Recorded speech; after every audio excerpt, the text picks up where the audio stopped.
Fathers ಅಂದ ತಕ್ಷಣ ಈಗ ನೀವು ಕೂಡ ಫಾದರ್ ಆಗಿರೋದ್ರಿಂದ ಏನೆಲ್ಲ ನಿಮ್ಮ ಒಂದು ಚೈಲ್ಡ್ಹುಡ್ ಮೆಮೊರೀಸ್ ಅಪ್ಪನ ಜೊತೆ ನೆನಪಾಗುತ್ತೆ ಅಂತ? ಚಿಕ್ಕವನಿರುವಾಗ ನನ್ನ ಅಪ್ಪ ಅಂದ್ರೆ ಏನ್ ಭಯ ಇತ್ತು, ಈಗಲೂ ಅಷ್ಟೇ ಭಯ ಇದೆ. ಯಾವತ್ತಾದ್ರೂ ಪೃಥ್ವಿ ಅಂಬರ್ ಅವರು ಅಪ್ಪನ ಕೈಲಿ ಓದೇ ತಿಂದಿದ್ದುಂಟಾ? ತಮ್ಮಂದ್ರು ಸರಿಯಾಗಿ ಏಟ್ ತಿಂದಿದ್ದಾರೆ, ನಾನು ತಿಂದಿದ್ದೀನಿ ಚಿಕ್ಕವನಿರುವಾಗ ಬಹಳಷ್ಟು ಬಾರಿ. ಅದು ಎಲ್ಲರೂ ತಿಂದಿರ್ತಾರಲ್ಲ. ನೀವು ನಟನೆಯನ್ನ ಚೂಸ್ ಮಾಡಿದಾಗ ಅಪ್ಪನ ರಿಯಾಕ್ಷನ್ ಯಾವ ರೀತಿ? ಮೂವಿ ಅಥವಾ ಸೊ ಡ್ಯಾನ್ಸ್ ಫೀಲ್ಡ್ಗೆ ಬಂದಾಗ ಬಹಳ ವಿರೋಧ ಇತ್ತು. ಕ್ಲಿಯರ್ ಆಗಿ ಅಪ್ಪಂಗೆ ಆ ಸ್ಟೇಜಲ್ಲೇ ಹೇಳಿದ್ರು, ಅಂದ್ರೆ ಇವನ್ನ ಆರ್ಟ್ ಫೀಲ್ಡ್ ಅಲ್ಲಿ ಫ್ರೀ ಬರ್ಡ್ ಆಗಿ ಬಿಟ್ಬಿಡಿ, ಏನಾದ್ರು ಮಾಡ್ತಾನೆ ಅದಿದೆಲ್ಲ. ಎಲ್ಲರೂ ಕೂಡ ಅಪ್ಪಂದ್ರ ಜೊತೆ ರೀಲ್ಸ್ ಅನ್ನ ಮಾಡ್ತಿದ್ದಾರೆ ಅಂತ, ನೀವು ನಿಮ್ಮ ಅಪ್ಪನ ಜೊತೆ ಈ ಒಂದು ಹಾಡಿಗೆ ರೀಲ್ಸ್ ಮಾಡುವಂತಹ ಸಮಯ ಎಕ್ಸ್ಪೆಕ್ಟ್ ಮಾಡ್ಬೋದಾ ಅಂತ ಮೂಮೆಂಟ್ ನ? ಇಲ್ಲ, ಚಾನ್ಸೇ ಇಲ್ಲ. ರೀಲ್ಸ್ ಎಲ್ಲ ಮಾತಾಡಕ್ಕೆ ಭಯ ಪಡ್ತೀನಿ. ಅವ್ರ ಮುಂದೆ ರೀಲ್ಸ್ ಮಾಡಿದ್ರೆ ಅಷ್ಟೇ ಮುಗೀತು. ಅಪ್ಪ ಅನ್ನೋದು ಎಲ್ಲವೂ ಹೌದು, ಬ್ರಹ್ಮಪುತ್ರದಂತ ಜೀವನದಿ. ಅಪ್ಪ ಅನ್ನೋನು ಎಲ್ಲವೂ ಹೌದು. ಸಂಕ್ರಾಂತಿ ಹಬ್ಬಕ್ಕೆ ಟೀಸರ್ ಮೂಲಕ ಸ್ಯಾಂಡಲ್ವುಡ್ ಸಿನಿಮಾ ರಂಗದಲ್ಲಿ ಸೌಂಡ್ ಮಾಡಿದಂತಹ ಚೌಕಿದಾರ್ ಸಿನಿಮಾ ಫಾದರ್ಸ್ ಡೇಗೆ ಫಾದರ್ ಆಂಥಮ್ ಅನ್ನುವಂತಹ ಅದ್ಭುತವಾದಂತಹ ಒಂದು ಸಾಂಗ್ ಅನ್ನ ರಿಲೀಸ್ ಮಾಡಿದೆ. ಸೊ ಈಗಾಗಲೇ ಈ ಒಂದು ಸಾಂಗ್ ಸ್ಯಾಂಡಲ್ವುಡ್ ಸಿನಿಮಾ ಪ್ರಿಯರಲ್ಲಿ ಹಾಗೇನೆ ಎಲ್ಲ ಒಂದು ಹಾಡನ್ನ ಇಷ್ಟಪಡುವಂತಹ ಕೇಳುಗರಲ್ಲಿ ಸಖತ್ ಮೋಡಿಯನ್ನ ಮಾಡ್ತಾ ಇದೆ. ಈ ಒಂದು ಸಾಂಗ್ ಅಲ್ಲಿ ಅಭಿನಯಿಸಿರುವಂತಹ ನಮ್ಮ ನಿಮ್ಮೆಲ್ಲರ ಪ್ರೀತಿಯ ನಟ ಪೃಥ್ವಿ ಅಂಬರ್ ಅವರು ಈ ಒಂದು ಸಾಂಗ್ ಬಗ್ಗೆ ಆಗಿರ್ಬೋದು, ಚೌಕಿದಾರ್ ಸಿನಿಮಾದ ಬಗ್ಗೆ ಆಗಿರ್ಬೋದು, ಒಂದಷ್ಟು ಮಾತುಕತೆಯನ್ನ ನಡೆಸೋದಕ್ಕೆ ನಮ್ಮ ಬಾಸ್ ಟಿವಿ ಜೊತೆ ಮಾತುಕತೆಗೆ ಸಿಕ್ಕಿದ್ದಾರೆ. ನಾನು ಮಾತನಾಡಿಸ್ತೀನಿ. ಬ್ರದರ್ ನಮಸ್ತೆ, ಹೇಗಿದ್ದೀರಾ? ನೀವ್ ಹೇಗಿದ್ದೀರಾ? ನಾನು ಸೂಪರ್ ಆಗಿದ್ದೀನಿ. ಫಾದರ್ಸ್ ಅಂದ ತಕ್ಷಣ ಈಗ ನೀವು ಕೂಡ ಫಾದರ್ ಆಗಿರೋದ್ರಿಂದ ಏನೆಲ್ಲ ನಿಮ್ಮ ಒಂದು ಚೈಲ್ಡ್ಹುಡ್ ಮೆಮೊರೀಸ್ ಅಪ್ಪನ ಜೊತೆ ನೆನಪಾಗುತ್ತೆ ಅಂತ? ಬಹಳಷ್ಟು ಮೆಮೊರೀಸ್ ನೆನಪಾಗುತ್ತೆ. ಅಂದ್ರೆ ನಾನ್ ಚಿಕ್ಕವನಿದ್ದಾಗ ಅವರಿದ್ದಂತಹ ರೀತಿಯಾಗಿರ್ಲಿ, ಎಲ್ಲ ಮಕ್ಳಿಗೂ ಅಪ್ಪ ಫಸ್ಟ್ ಹೀರೋ ಅಲ್ವಾ. ಸೊ ನನಗೂ ಹಾಗೆ ಲೈಕ್ ಅವರಿಂದ ಬಹಳಷ್ಟು ಇನ್ಸ್ಪಿರೇಷನ್ ತಗೊಂಡಿದ್ದೀನಿ. ಆ್ಯಂಡ್ ಅವ್ರು ನನಗೆ ಗೈಡ್ ಮಾಡೋದಕ್ಕಿಂತ ಅವರೊಂದು ರೀತಿಯ ಲೈಫನ್ನು ಜೀವಿಸಿರೋದು ನನಗೆ, ಅಂದರೆ ನಮಗೆ ಎಸ್ಪೆಷಲಿ ನಾನು ನನ್ನ ತಮ್ಮಂದ್ರೆ ಎಲ್ರಿಗೂ ಕೂಡ ಒಂದು ಇನ್ಸ್ಪೈರಿಂಗ್ ಸ್ಟೋರಿ ಅದು. ಸೊ ಅಂದರೆ ಈಗಲೂ ಆ ಭಯ, ಅಂದರೆ ತುಂಬ ಭಯ ಪಡ್ತೀನಿ. ಚಿಕ್ಕವನಿರುವಾಗ ನನ್ನ ಅಪ್ಪ ಅಂದರೆ ಏನು ಭಯ ಇತ್ತು, ಈಗಲೂ ಅಷ್ಟೇ ಭಯ ಇದೆ. ಈಗಲೂ ಅವ್ರಿಗೆ ಫೋನ್ ಬಂದಾಗ ಅಥವಾ ನಾನು ಅವ್ರಿಗೆ ಫೋನ್ ಮಾಡಿದಾಗ ಅಷ್ಟೇ ಒಂದು ರೀತಿ ನರ್ವಸ್ನೆಸ್ ಬೈ ಡಿಫಾಲ್ಟ್ ಬಂದ್ಬಿಡುತ್ತೆ. ಸೊ ಅದು ಇದೆ. ಆ್ಯಂಡ್ ಅವರು ಮೊನ್ನೆ ಪ್ಯಾಷನ್, ಅವರಿಗೆ ಒಂದು ಅಗ್ರಿಕಲ್ಚರ್ ಅಂದರೆ ಅವ್ರ ಪ್ಯಾಷನ್. ಆ್ಯಂಡ್ ಸೋಷಿಯಲ್ ವರ್ಕರ್ ಅವರು ಸಮಾಜಕ್ಕೆ ಸ್ಪಂದಿಸುವ ರೀತಿಯಾಗಿರಲಿ, ನಮ್ಮ ಫ್ಯಾಮಿಲಿ ಜೊತೆ ಇರುವಂತಹ ರೀತಿಯಾಗಿರಲಿ, ಎಲ್ಲರ ಜೊತೆ ಇರುವಂತಹ ರೀತಿಯಾಗಿರಲಿ, ಅವರ ಬದುಕಿನ ಕಡೆಗೆ ಅವ್ರದ್ದೊಂದು ಧೋರಣೆ ಇದೆಯಲ್ಲ, ಅವ್ರದ್ದೊಂದು ಪರ್ಸೆಪ್ಷನ್ ಇದೆಯಲ್ಲ, ಅದನ್ನು ನನಗೆ ಬಹಳ ಇಷ್ಟ, ತುಂಬ ಇನ್ಸ್ಪೈರಿಂಗ್. ಹಾಗಾಗಿ ಬಹಳಷ್ಟು ವಿಚಾರದಲ್ಲಿ ನನಗೆ ಅವರು ರೋಲ್ ಮಾಡೆಲ್. ಏನೇ ಮಾಡಿದ್ರು ಕೂಡ, ನಾನು ಏನೇ ಮಾಡಿದ್ರು ಅದ್ರಲ್ಲಿ ಬಹುಪಾಲು ಇನ್ಸ್ಪಿರೇಷನ್ ಅವರಿಂದ ತಗೊಂಡಿರ್ತೀನಿ. ಹಾಗೆ ಅಪ್ಪ ಅಂದ ತಕ್ಷಣ ನಮ್ಗೆ ನೆನಪಾಗುವಂತದ್ದೇ ನೀವು ಹೇಳ್ತಾ ಇದ್ರೆ, ಈಗಲೂ ಕೂಡ ಕಾಲ್ ಬಂದ್ರು ಕೂಡ ಭಯದಿಂದಾನೇ ನಾನು ರಿಸೀವ್ ಮಾಡಿ ಹೇಳ್ತೀನಿ ಅಂತ. ಯಾವತ್ತಾದ್ರೂ ಪೃಥ್ವಿ ಅಂಬರ್ ಅವರು ಅಪ್ಪನ ಕೈಲಿ ಓದೇ ತಿಂದಿದ್ದುಂಟಾ? ಚಿಕ್ಕವನಿರುವಾಗ ಬಹಳಷ್ಟು ಬಾರಿ. ಬಟ್ ನಾನು ಹುಟ್ಟಿದ್ ಬೆಳೆದಿದ್ದೆಲ್ಲ ಅಜ್ಜಿ ಮನೆಯಲ್ಲಿ, ಜಾಸ್ತಿ ಅಪ್ಪ ಅಮ್ಮ ಜೊತೆ ಇರ್ಲಿಲ್ಲ. ತಮ್ಮಂದ್ರು ಸರಿಯಾಗಿ ಏಟ್ ತಿಂದಿದ್ದಾರೆ, ನಾನು ತಿಂದಿದ್ದೀನಿ ಚಿಕ್ಕವನಿರುವಾಗ ಬಹಳಷ್ಟು ಬಾರಿ. ಅದು ಎಲ್ಲರೂ ತಿಂದಿರ್ತಾರಲ್ಲ, ಅದು ಇದ್ದೇ ಇದೆ. ಬೈಗಳನ್ನು ತಿಂದಿದ್ದೆ, ಏಟು ತಿಂದಿದ್ದೆ. ಬಟ್ ಒಂದಷ್ಟು ಅಂದ್ರೆ ನಾವು ದೊಡ್ಡವರಾದ್ಮೇಲೆ ತೀರಾ ಒಂದು ಫ್ರೆಂಡ್ಲಿ ಆಗಿ, ಬಹಳ ಒಂದು ಫ್ರೆಂಡ್ ಯಾವ ರೀತಿ ಸಜೆಷನ್ಗಳು ಕೊಡ್ತಾರೋ ಆ ರೀತಿ ಅಪ್ಪ ಈಗ ನಮಗೆ ಗೈಡ್ ಮಾಡ್ತಾರೋ, ನನಗಾಗ್ಲಿ ನನ್ನ ತಮ್ಮಂದ್ರಿಗಾಗಲಿ. ಸೊ ಅದು ಬಹಳ ಖುಷಿ ಇದೆ. ಆ್ಯಂಡ್ ಅವರು ನಮ್ಮನ್ನ ಮೊದಲಿಂದ ನೋಡ್ಕೊಂಡಿರುವಂತಹ ರೀತಿ, ಈಗಲೂ ಅವರು ನಮ್ಮನ್ನ ಲೀಡ್ ಮಾಡ್ತಿರುವಂತಹ ರೀತಿ ಬಹಳ ಖುಷಿ ಇದೆ. ತುಂಬಾ ಇನ್ಸ್ಪೈರಿಂಗ್.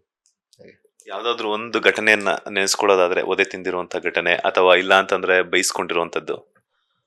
ಬಹಳಷ್ಟಿದೆ, ಅಂದ್ರೆ ತುಂಬಾ ಇದೆ. ಒಂದು ನೆನ್ಸ್ಕೊಳ್ಳುವಂಥದ್ದು ಏನಿಲ್ಲ, ಬಹಳಷ್ಟು ವಿಚಾರದಲ್ಲಿ. ಅಂದ್ರೆ ನಮ್ ಚಿಕ್ಕವರಿರುವಾಗ ಸಮ್ಮರ್ ಹಾಲಿಡೇಸ್ಗೆ ನಾನು ಅಪ್ಪ ಅಮ್ಮ ಹತ್ರ ಹೋಗ್ತಾ ಇದ್ದಿದ್ದು. ಮಧ್ಯಾಹ್ನ ಎಲ್ಲ ಆಟ ಆಡಕ್ ಹೋದಾಗೆಲ್ಲ ಹೊಡೆದು ಕರ್ಕೊಂಡ್ ಬಂದಿರೋದು. ಅಂಡ್ ಅವ್ರ ಜೊತೆ ನಾನು ತೋಟದಲ್ಲಿ ಕೆಲಸ ಮಾಡುವಂಥದ್ದು, ಅದು ಬಹಳ ನೆನಪುಗಳಿದೆ, ತುಂಬಾ ನೆನಪುಗಳಿದೆ. ಈಗಲೂ ಹೋದ್ರೆ ಸಮಯ ಸಿಕ್ಕರೆ ನಾನು ಅಪ್ಪ ಜೊತೆ ಕೆಲಸ, ಅವರು ಹೆವಿ ಕೆಲಸ ಮಾಡ್ತಾರೆ, ಬಹಳಷ್ಟು ಹಾರ್ಡ್ ವರ್ಕ್ ಮಾಡ್ತಾರೆ. ನನಗೆ ಏನಾದರೂ ಸಮಯ ಸಿಕ್ಕರೆ ನಾನು ಈಗಲೂ ಹೋಗಿ ಮಾಡ್ತೀನಿ. ಸೊ ಅದು. ಆ್ಯಂಡ್ ಬೈಗಳ ಹೌದು ತುಂಬಾ ಇದೆ. ನಾನು ಅಂದ್ರೆ ಈ ರೀಸೆಂಟ್ ಅಂತ ಹೇಳಿದ್ರೆ, ನಾನು ಡ್ಯಾನ್ಸ್ ಸ್ಟಾರ್ಟ್ ಮಾಡಿದಾಗ, ಅಂದ್ರೆ ಕಾಲೇಜ್ ಅಲ್ಲಿದ್ದಾಗ ಡ್ಯಾನ್ಸ್ ಸ್ಟಾರ್ಟ್ ಮಾಡಿದಾಗ ತುಂಬಾ ಬೈದಿದ್ರು. ಅಂದ್ರೆ ಯಾಕೆ ಈ ರೀತಿ ಮಾಡ್ತಾ ಇದ್ದೆ, ಸ್ಟಡೀಸ್ ಬಗ್ಗೆ ಕಾನ್ಸಂಟ್ರೇಟ್ ಮಾಡು ಅದಿದ್ದೆಲ್ಲ. ಸೊ ಅದೆಲ್ಲ ನೆನಪಿದೆ. ಅದಾದ್ಮೇಲೆ ಅವರು ಬೈದಿದ್ದು ಬಹಳ ಕಡಿಮೆ. ಅಂದ್ರೆ ಅವ್ರು ಏನು ಹೇಳೋ ಅವಶ್ಯಕತೆ ಇಲ್ಲ. ಅಂದ್ರೆ ನಾವೇ, ಅಂದ್ರೆ ಅವ್ರು ಹೇಳೋ ಮೊದಲೇ ನಾವು ಆ ಸ್ಟೇಜ್ ಅಲ್ಲಿ ಇರ್ತೀವಿ. ಸೊ ಹಾಗಾಗಿ ಬೈಯುವಂತ ಪ್ರಮೇಯ ಏನು ಬಂದಿಲ್ಲ. ಹಾಗೆ ನೀವು ನಟನೆಯನ್ನ ಚೂಸ್ ಮಾಡಿದಾಗ ಅಪ್ಪನ ರಿಯಾಕ್ಷನ್ ಯಾವ ರೀತಿ ಇತ್ತು? ಬಿಕಾಸ್ ಯಾಕಂತಂದ್ರೆ ಮಕ್ಕಳ ಭವಿಷ್ಯವನ್ನ ರೂಪಿಸೋಲ್ಲಿ ಪ್ರತಿಯೊಬ್ಬರಿಗೂ ತಂದೆನೇ ಹೀರೋ ಆಗಿರ್ತಾರೆ. ಅವ್ರದೇ ಆದಂತಹ ಕೆಲವೊಂದು ಕನಸುಗಳೆಲ್ಲ ಇರುತ್ತೆ. ಈಗ ಎಕ್ಸಾಂಪಲ್ ಚೌಕಿದಾರ್ ಸಿನಿಮಾದಲ್ಲೂ ಕೂಡ ಒಂದಷ್ಟು ಇನ್ಸಿಡೆಂಟ್ ನಾನು ನೋಡಿದಾಗ ಸಾಂಗ್ ಅಲ್ಲಿ ನೋಡಿದಾಗ ಮಗನಿಗೋಸ್ಕರ ಏನೆಲ್ಲಾ ಕಷ್ಟಗಳೆಲ್ಲ ಪಡಬೇಕು ಸಾಯಿ ಕುಮಾರ್ ಸರ್ ಅಷ್ಟೇ ಕಟ್ತಿದ್ದಾರೆ. ಸೊ ನೀವು ಸಿನಿಮಾ ರಂಗಕ್ಕೆ ಎಂಟ್ರಿ ಕೊಡ್ಬೇಕು ಅಂದಾಗ ಅಪ್ಪನ ರಿಯಾಕ್ಷನ್ ಏನಿತ್ತು? ಅಲ್ಲ, ಸಿನಿಮಾ ರಂಗಕ್ಕೆ ಎಂಟ್ರಿ ಕೊಡೋದು ಅನ್ನೋದಕ್ಕಿಂತ ನಾನು basically dancer. So dance start ಮಾಡಿದಾಗ ಬಹಳ ಆ, ವಿರೋಧ ಇತ್ತು. ಬಿಕಾಸ್ ಆಬ್ವಿಯಸ್ಲಿ ನಾವೆಲ್ಲ ಮಿಡಲ್ ಕ್ಲಾಸ್ ಫ್ಯಾಮಿಲಿಯಿಂದ ಬಂದಿರೋದ್ರಿಂದ ಈ ಮೂವಿ ಅಥವಾ ಸೊ ಡ್ಯಾನ್ಸ್ ಫೀಲ್ಡ್ಗೆ ಬಂದಾಗ ಬಹಳ ವಿರೋಧ ಇತ್ತು. 24 ಗಂಟೆ ಬರೀ ಡ್ಯಾನ್ಸೇ ಮಾಡ್ತಾ ಇದ್ದೆ. ಸ್ಟಡೀಸ್ ಬಗ್ಗೆ ಅಷ್ಟು ಗಮನ ಕೊಡ್ತಾ ಇರಲಿಲ್ಲ. 100% ಆವಾಗ ಬಹಳ ಬೈತಾ ಇದ್ರು. ಒಂದು ರಿಯಾಲಿಟಿ ಶೋ ವಿನ್ ಆದೆ. ರಿಯಾಲಿಟಿ ಶೋ ವಿನ್ ಆದಮೇಲೆ ಇನ್ನೊಂದು ರಿಯಾಲಿಟಿ ಶೋ ಫೈನಲ್ ಹತ್ರ ಬರುವಾಗ ಅಪ್ಪ ಕೋಇನ್ಸಿಡೆನ್ಸ್ ಆಗಿ ಬೆಂಗಳೂರು ಬಂದಿದ್ರು, ಶೂಟ್ ನೋಡಕ್ ಬಂದ್ರು. ಸೊ ಆಗ ನನ್ನ ಮನಸ್ಸಲ್ಲಿ ಏನಿತ್ತು ಅಂದ್ರೆ ನನ್ನನ್ನು ಆರ್ಟ್ ಫೀಲ್ಡ್ ಅಲ್ಲಿ ಬಿಟ್ಬಿಡ್ಬೇಕು ಫ್ರೀ ಆಗಿ ಅನ್ನೋದು, ಅದನ್ನ ನಮ್ಮ ಸೆಲೆಬ್ರಿಟಿ ಜಡ್ಜ್ ಆದ ಶಶಿಕುಮಾರ್ ಸರ್ ಅವರು ಕ್ಲಿಯರ್ ಆಗಿ ಅಪ್ಪಂಗೆ ಆ ಸ್ಟೇಜಲ್ಲೇ ಹೇಳಿದ್ರು. ಅಂದ್ರೆ ಇವನ್ನ ಆರ್ಟ್ ಫೀಲ್ಡ್ ಅಲ್ಲಿ ಫ್ರೀ ಬರ್ಡ್ ಆಗಿ ಬಿಟ್ಬಿಡಿ, ಏನಾದ್ರು ಮಾಡ್ತಾನೆ ಅದಿದೆಲ್ಲ. ಸೊ ನನ್ನ ಮನಸ್ಸಲ್ಲಿ ಏನಿತ್ತು ಅಪ್ಪನಿಗೆ ಆ ಟೈಮಲ್ಲಿ ಹೇಳಿರೋದ್ರಿಂದ ಅವತ್ತಿಂದ ಅಥವಾ ಅದಕ್ಕಿಂತ ಮೊದಲಿಂದಾನೇ ಫುಲ್ ಸಪೋರ್ಟ್ ಮಾಡಕ್ ಶುರು ಮಾಡಿದ್ರು. ಸೊ ಮೂವಿಗೆ ನಾನು ಬಂದಿದ್ದು ತುಂಬಾ ಲೇಟ್. ಸೊ ನಾನು ಡ್ಯಾನ್ಸ್ ಮಾಡ್ತಾ ಇದ್ದೆ, ಆಮೇಲೆ ಈ ಸಿಂಗ್ ಮಾಡ್ತಾ ಇದ್ದೆ, ಆಂಕರಿಂಗ್ ಮಾಡ್ತಾ ಇದ್ದೆ. ಅದೆಲ್ಲ ಆಗಿ ಲಾಸ್ಟಿಗೆ ನಾನು ಮೂವಿಗೆ ಬಂದಿರೋದು. ಸೊ ಮೂವಿಗೆ ಬರೋ ಅಷ್ಟರಲ್ಲಿ ಸಪೋರ್ಟ್ ಆಲ್ರೆಡಿ ಇತ್ತು ಹಾಗೆ. ಈಗ ತಾನೇ ಹೇಳ್ತಾ ಇದ್ರಿ ಹಾಡುಗಳನ್ನು ಕೂಡ ಹಾಡ್ತಿದ್ದೆ ಅಂತ ಹೇಳ್ಬಿಟ್ಟು, ಅಪ್ಪನಿಗೋಸ್ಕರ ಯಾವ ಹಾಡನ್ನ ಹಾಡ್ತೀರಾ ಅಂತ? ಅಪ್ಪನಿಗೋಸ್ಕರ ಯಾವ ಹಾಡು, ಇದೇ ಹಾಡು ಡೆಡಿಕೇಟ್ ಮಾಡ್ತೀನಿ ಬೇಕಾದ್ರೆ. ಅಂದ್ರೆ ಮೊದಲು ಅದ್ರ ಪ್ರೊಫೆಷನಲ್ ಸಿಂಗರ್ ಏನೂ ಅಲ್ಲ ನಾನು. ಅಂದ್ರೆ ಬಟ್ ಈ ಏನ್ ಹೇಳೋದು, ಈ ನಮ್ಮ ಕಡೆ ಆರ್ಕೆಸ್ಟ್ರಾ ಎಲ್ಲ ಇತ್ತು. ಸೊ ಡ್ಯಾನ್ಸು ಮಾಡ್ತಾ ಇದ್ನಲ್ಲ, ಸೊ ಆ ಥರ ಸುಮ್ಮನೆ ಹಾಡ್ತಾ ಇದ್ದೆ ಅಷ್ಟೇ. ಅಪ್ಪನ ಡೆಡಿಕೇಟ್ ಮಾಡಿದ್ರೆ ನಮ್ಮ ಹಾಡು ಇದು ಅಪ್ಪ ಅನ್ನೋದು, ಅದೇ ಹೇಳು. ಹಾಡಿ ಮತ್ತೆ. ಲಿರಿಕ್ಸೇ ಗೊತ್ತಿಲ್ಲ, ಬಟ್ ಓಕೆ. ಅಪ್ಪ ಅನ್ನೋದು ಎಲ್ಲವೂ ಹೌದು, ಬ್ರಹ್ಮಪುತ್ರದಂತ ಜೀವನದೇ. ಅಪ್ಪ ಅನ್ನೋನು ಎಲ್ಲವೂ ಹೌದು, ಗೌರಿ ಶಿಖರದ ತುತ್ತ ತುದಿ, ಮನೆಯೊಳಗಿನ ಕಾಯುವ ದೈವ. ಸಮಥಿಂಗ್ ಅದೇ, ಫುಲ್ ಗೊತ್ತಿಲ್ಲ ನನಗೆ. ವಿಜಯ್ ಪ್ರಕಾಶ್ ಸರ ಆಡ್ಬೇಕು. ಈಗ ಚೌಕಿದಾರ್ ಸಿನಿಮಾದ ಬಗ್ಗೆ ಬರೋದಾದ್ರೆ, ಸೊ ಎಲ್ಲೆಲ್ಲೂ ಸಾಯಿ ಕುಮಾರ್ ಅವ್ರ ಆಕ್ಟಿಂಗು, ಅದ್ರ ಜೊತೆಗೆ ನಿಮ್ಮ ಆಕ್ಟಿಂಗು, ಶ್ವೇತಾ ಮೇಡಮ್ ಅವ್ರ ಆಕ್ಟಿಂಗು, ಸಾಂಗ್ ಎಲ್ಲಾನು ಕೂಡ ಫಾದರ್ಸ್ ಡೇಗೆ ಹೇಳಿ ಮಾಡಿಸಿರುವಂತಹ ಸಾಂಗ್ ಅಂತ ಪ್ರಶಂಸೆಗಳ ಸುರಿಮಳೆ ಸುರಿತಾ ಇದೆ. ಏನ್ ಹೇಳ್ತೀರಾ ಆ ಸಾಂಗ್ ಬಗ್ಗೆ? ಅದು ಕೂಡ ಖುಷಿ ಇದೆ. ನಾಗೇಂದ್ರ ಪ್ರಸಾದ್ ಸರ್ ಇದರ ಸಾಹಿತ್ಯ ಬರೆದಿರೋ. ಸೊ ಆಬ್ವಿಯಸ್ಲಿ ಅವರ ಹಾಡುಗಳು ಕೇಳಿದಾಗ ಮನಸ್ಸಿಗೆ ಇಳಿಯುತ್ತೆ, ಹಾರ್ಟಿಗೆ ಇಳಿಯುತ್ತೆ. ಅಂತ ಅದ್ಭುತವಾದ ಸಾಹಿತ್ಯ ಅವರು. ವಿಜಯ್ ಪ್ರಕಾಶ್ ಸರ್ ಅಂತ ಹಾಡುಗಳನ್ನು ಸ್ಪೆಷಲಿ ನಮಗೆ ಮನಸ್ಸಿಗೆ ಮುಟ್ಟು ಹಾಗೆ ಹಾಡುವಂಥ ಗಾಯಕರು. ಸಚಿನ್ ಬಸ್ರವರು ಇದರ ಸಂಗೀತ ನಿರ್ದೇಶಕರು, ತುಂಬಾ ಚೆನ್ನಾಗಿ ಕಂಪೋಸ್ ಮಾಡಿದ್ದಾರೆ. ಸ್ಪೆಷಲಿ ನಮ್ಮ ಚಂದ್ರಶೇಖರ್ ಬಂಡೆಪ್ಪ ಸರ್ಗೆ ಹಾಡುಗಳ ಬಗ್ಗೆ ಒಂದು ಒಳ್ಳೆ ಅಭಿರುಚಿ ಇದೆ. ಯಾವುದೇ ಹಾಡುಗಳು ಸಿನಿಮಾದಲ್ಲಿ ಇನ್ಕ್ಲೂಡ್ ಮಾಡಿದ್ರು ಕೂಡ ಅದು ತುಂಬಾ ಅದಕ್ಕೆ ಒಂದು ಅರ್ಥಗರ್ಭಿತವಾದ ಹಾಡುಗಳು, ಮತ್ತೆ ಯಾವ ರೀತಿ ಜನರಿಗೆ ಇಷ್ಟ ಆಗುತ್ತೆ ಅನ್ನೋ ತರ ಹಾಡುಗಳನ್ನೇ ಅವರು ಮಾಡ್ತಾರೆ. ಈ ಸಿನಿಮಾದಲ್ಲೂ ಒಂದು ಇನ್ನಷ್ಟು 3 ಸಾಂಗ್ಗಳು ತುಂಬಾ ಚೆನ್ನಾಗಿದೆ. ಸೊ ಹಾಗಾಗಿ ಖುಷಿ ಇದೆ. ಅಂಡ್ ಸ್ಪೆಷಲಿ ರಿಲೇಟ್ ಮಾಡ್ಕೋತಾ ಇದ್ದಾರೆ ಎಲ್ಲರೂ ಕೂಡ. ಹಾಡು ಯಾವ ರೀತಿ ಇದೆ ಅಂತ ಹೇಳಿದ್ರೆ, ಎಲ್ಲರೂ ತಮ್ಮ ತಂದೆ ಜೊತೆ ರಿಲೇಟ್ ಮಾಡ್ಕೊಳ್ಳುವಂಥ ಸಾಲ್ಗಳನ್ನ ನಾಗೇಂದ್ರ ಪ್ರಸಾದ್ ಸರ್ ಬರೆದಿದ್ದಾರೆ. ಸೊ ಹಾಗಾಗಿ ನಾನು ಕಮೆಂಟ್ಸ್ ಕೂಡ ನೋಡಿದಾಗ ಬಹಳಷ್ಟು ಜನ ಕನೆಕ್ಟ್ ಆಗಿರೋ ವಿಚಾರ ಗೊತ್ತಾಗುತ್ತೆ. ಆ್ಯಂಡ್ ತುಂಬ ಜನ ರೀಲ್ಸ್ ಕೂಡ ಮಾಡ್ತಾ ಇದ್ದಾರೆ ಅವರವರ ತಂದೆ ಜೊತೆ. ಸೊ ಹಾಗಾಗಿ ಖುಷಿ ಇದೆ ರಿಲಿ. ಅಂದರೆ ನಮ್ಮ ಸಿನಿಮಾದ ಕೋರ್ ಪ್ಲಾಟ್ ಅನ್ನೋದೇ ಅಪ್ಪ ಮಗನ ಒಂದು ರಿಲೇಶನ್ಶಿಪ್. ಸೊ ಅದ್ರ ಬಗ್ಗೆ ಇರುವಂತಹ ಒಂದು ಸಾಂಗ್ ಆಗಿರೋದ್ರಿಂದ ಫಿಲ್ಮ್ ವಿಚಾರ ಬಂದರೆ ಇದು ತೀರಾ ಇಂಪಾರ್ಟೆಂಟ್ ಸಾಂಗ್ ನಮಗೆ. ಸೊ ಎಲ್ಲರಿಗೂ ಇಷ್ಟ ಆಗ್ತಿರೋದು ಖುಷಿ ಕೊಡ್ತಾ ಇದೆ.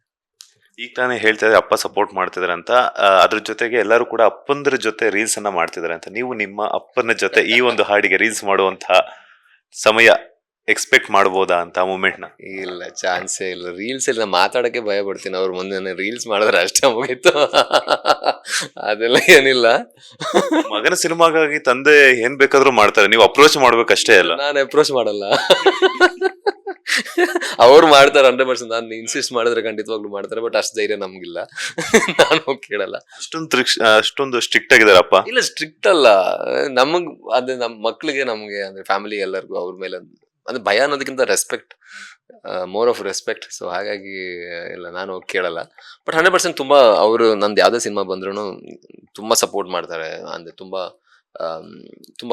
ಅಂದ್ರೆ ಅವ್ರಿಗೂ ಒಂದ್ ರೀತಿಯ ಟೆನ್ಷನ್ ಇರುತ್ತೆ, ವರ್ಕ್ ಆಗ್ಬೇಕು, ಸಿನಿಮಾ ಹಿಟ್ ಆಗ್ಬೇಕು ಅನ್ನೋದು, ಅದೆಲ್ಲ ಇದೆ.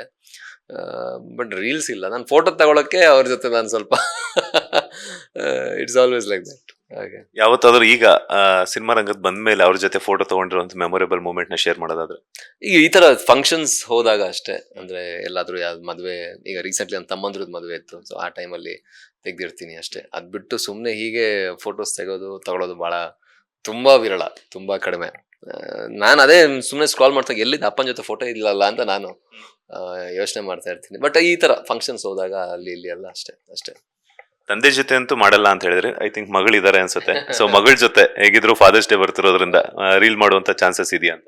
ಮಗಳ ಜೊತೆ ನಾನು ತುಂಬಾ ವಿಡಿಯೋಸ್ ಮಾಡ್ತಾ ಇರ್ತೀನಿ. ಅಂದ್ರೆ ರೀಲ್ಸ್ ಅನ್ನೋ ತರ ರೀಲ್ಸ್ ಅಲ್ಲ, ಬಟ್ ಈ ಒಂದು ಹಾಡ್ಗ ಅದು ತಲೆಯಲ್ಲಿ ಇತ್ತು ಆಕ್ಚುಲಿ ಮಾಡ್ಬೇಕು ಅಂತ.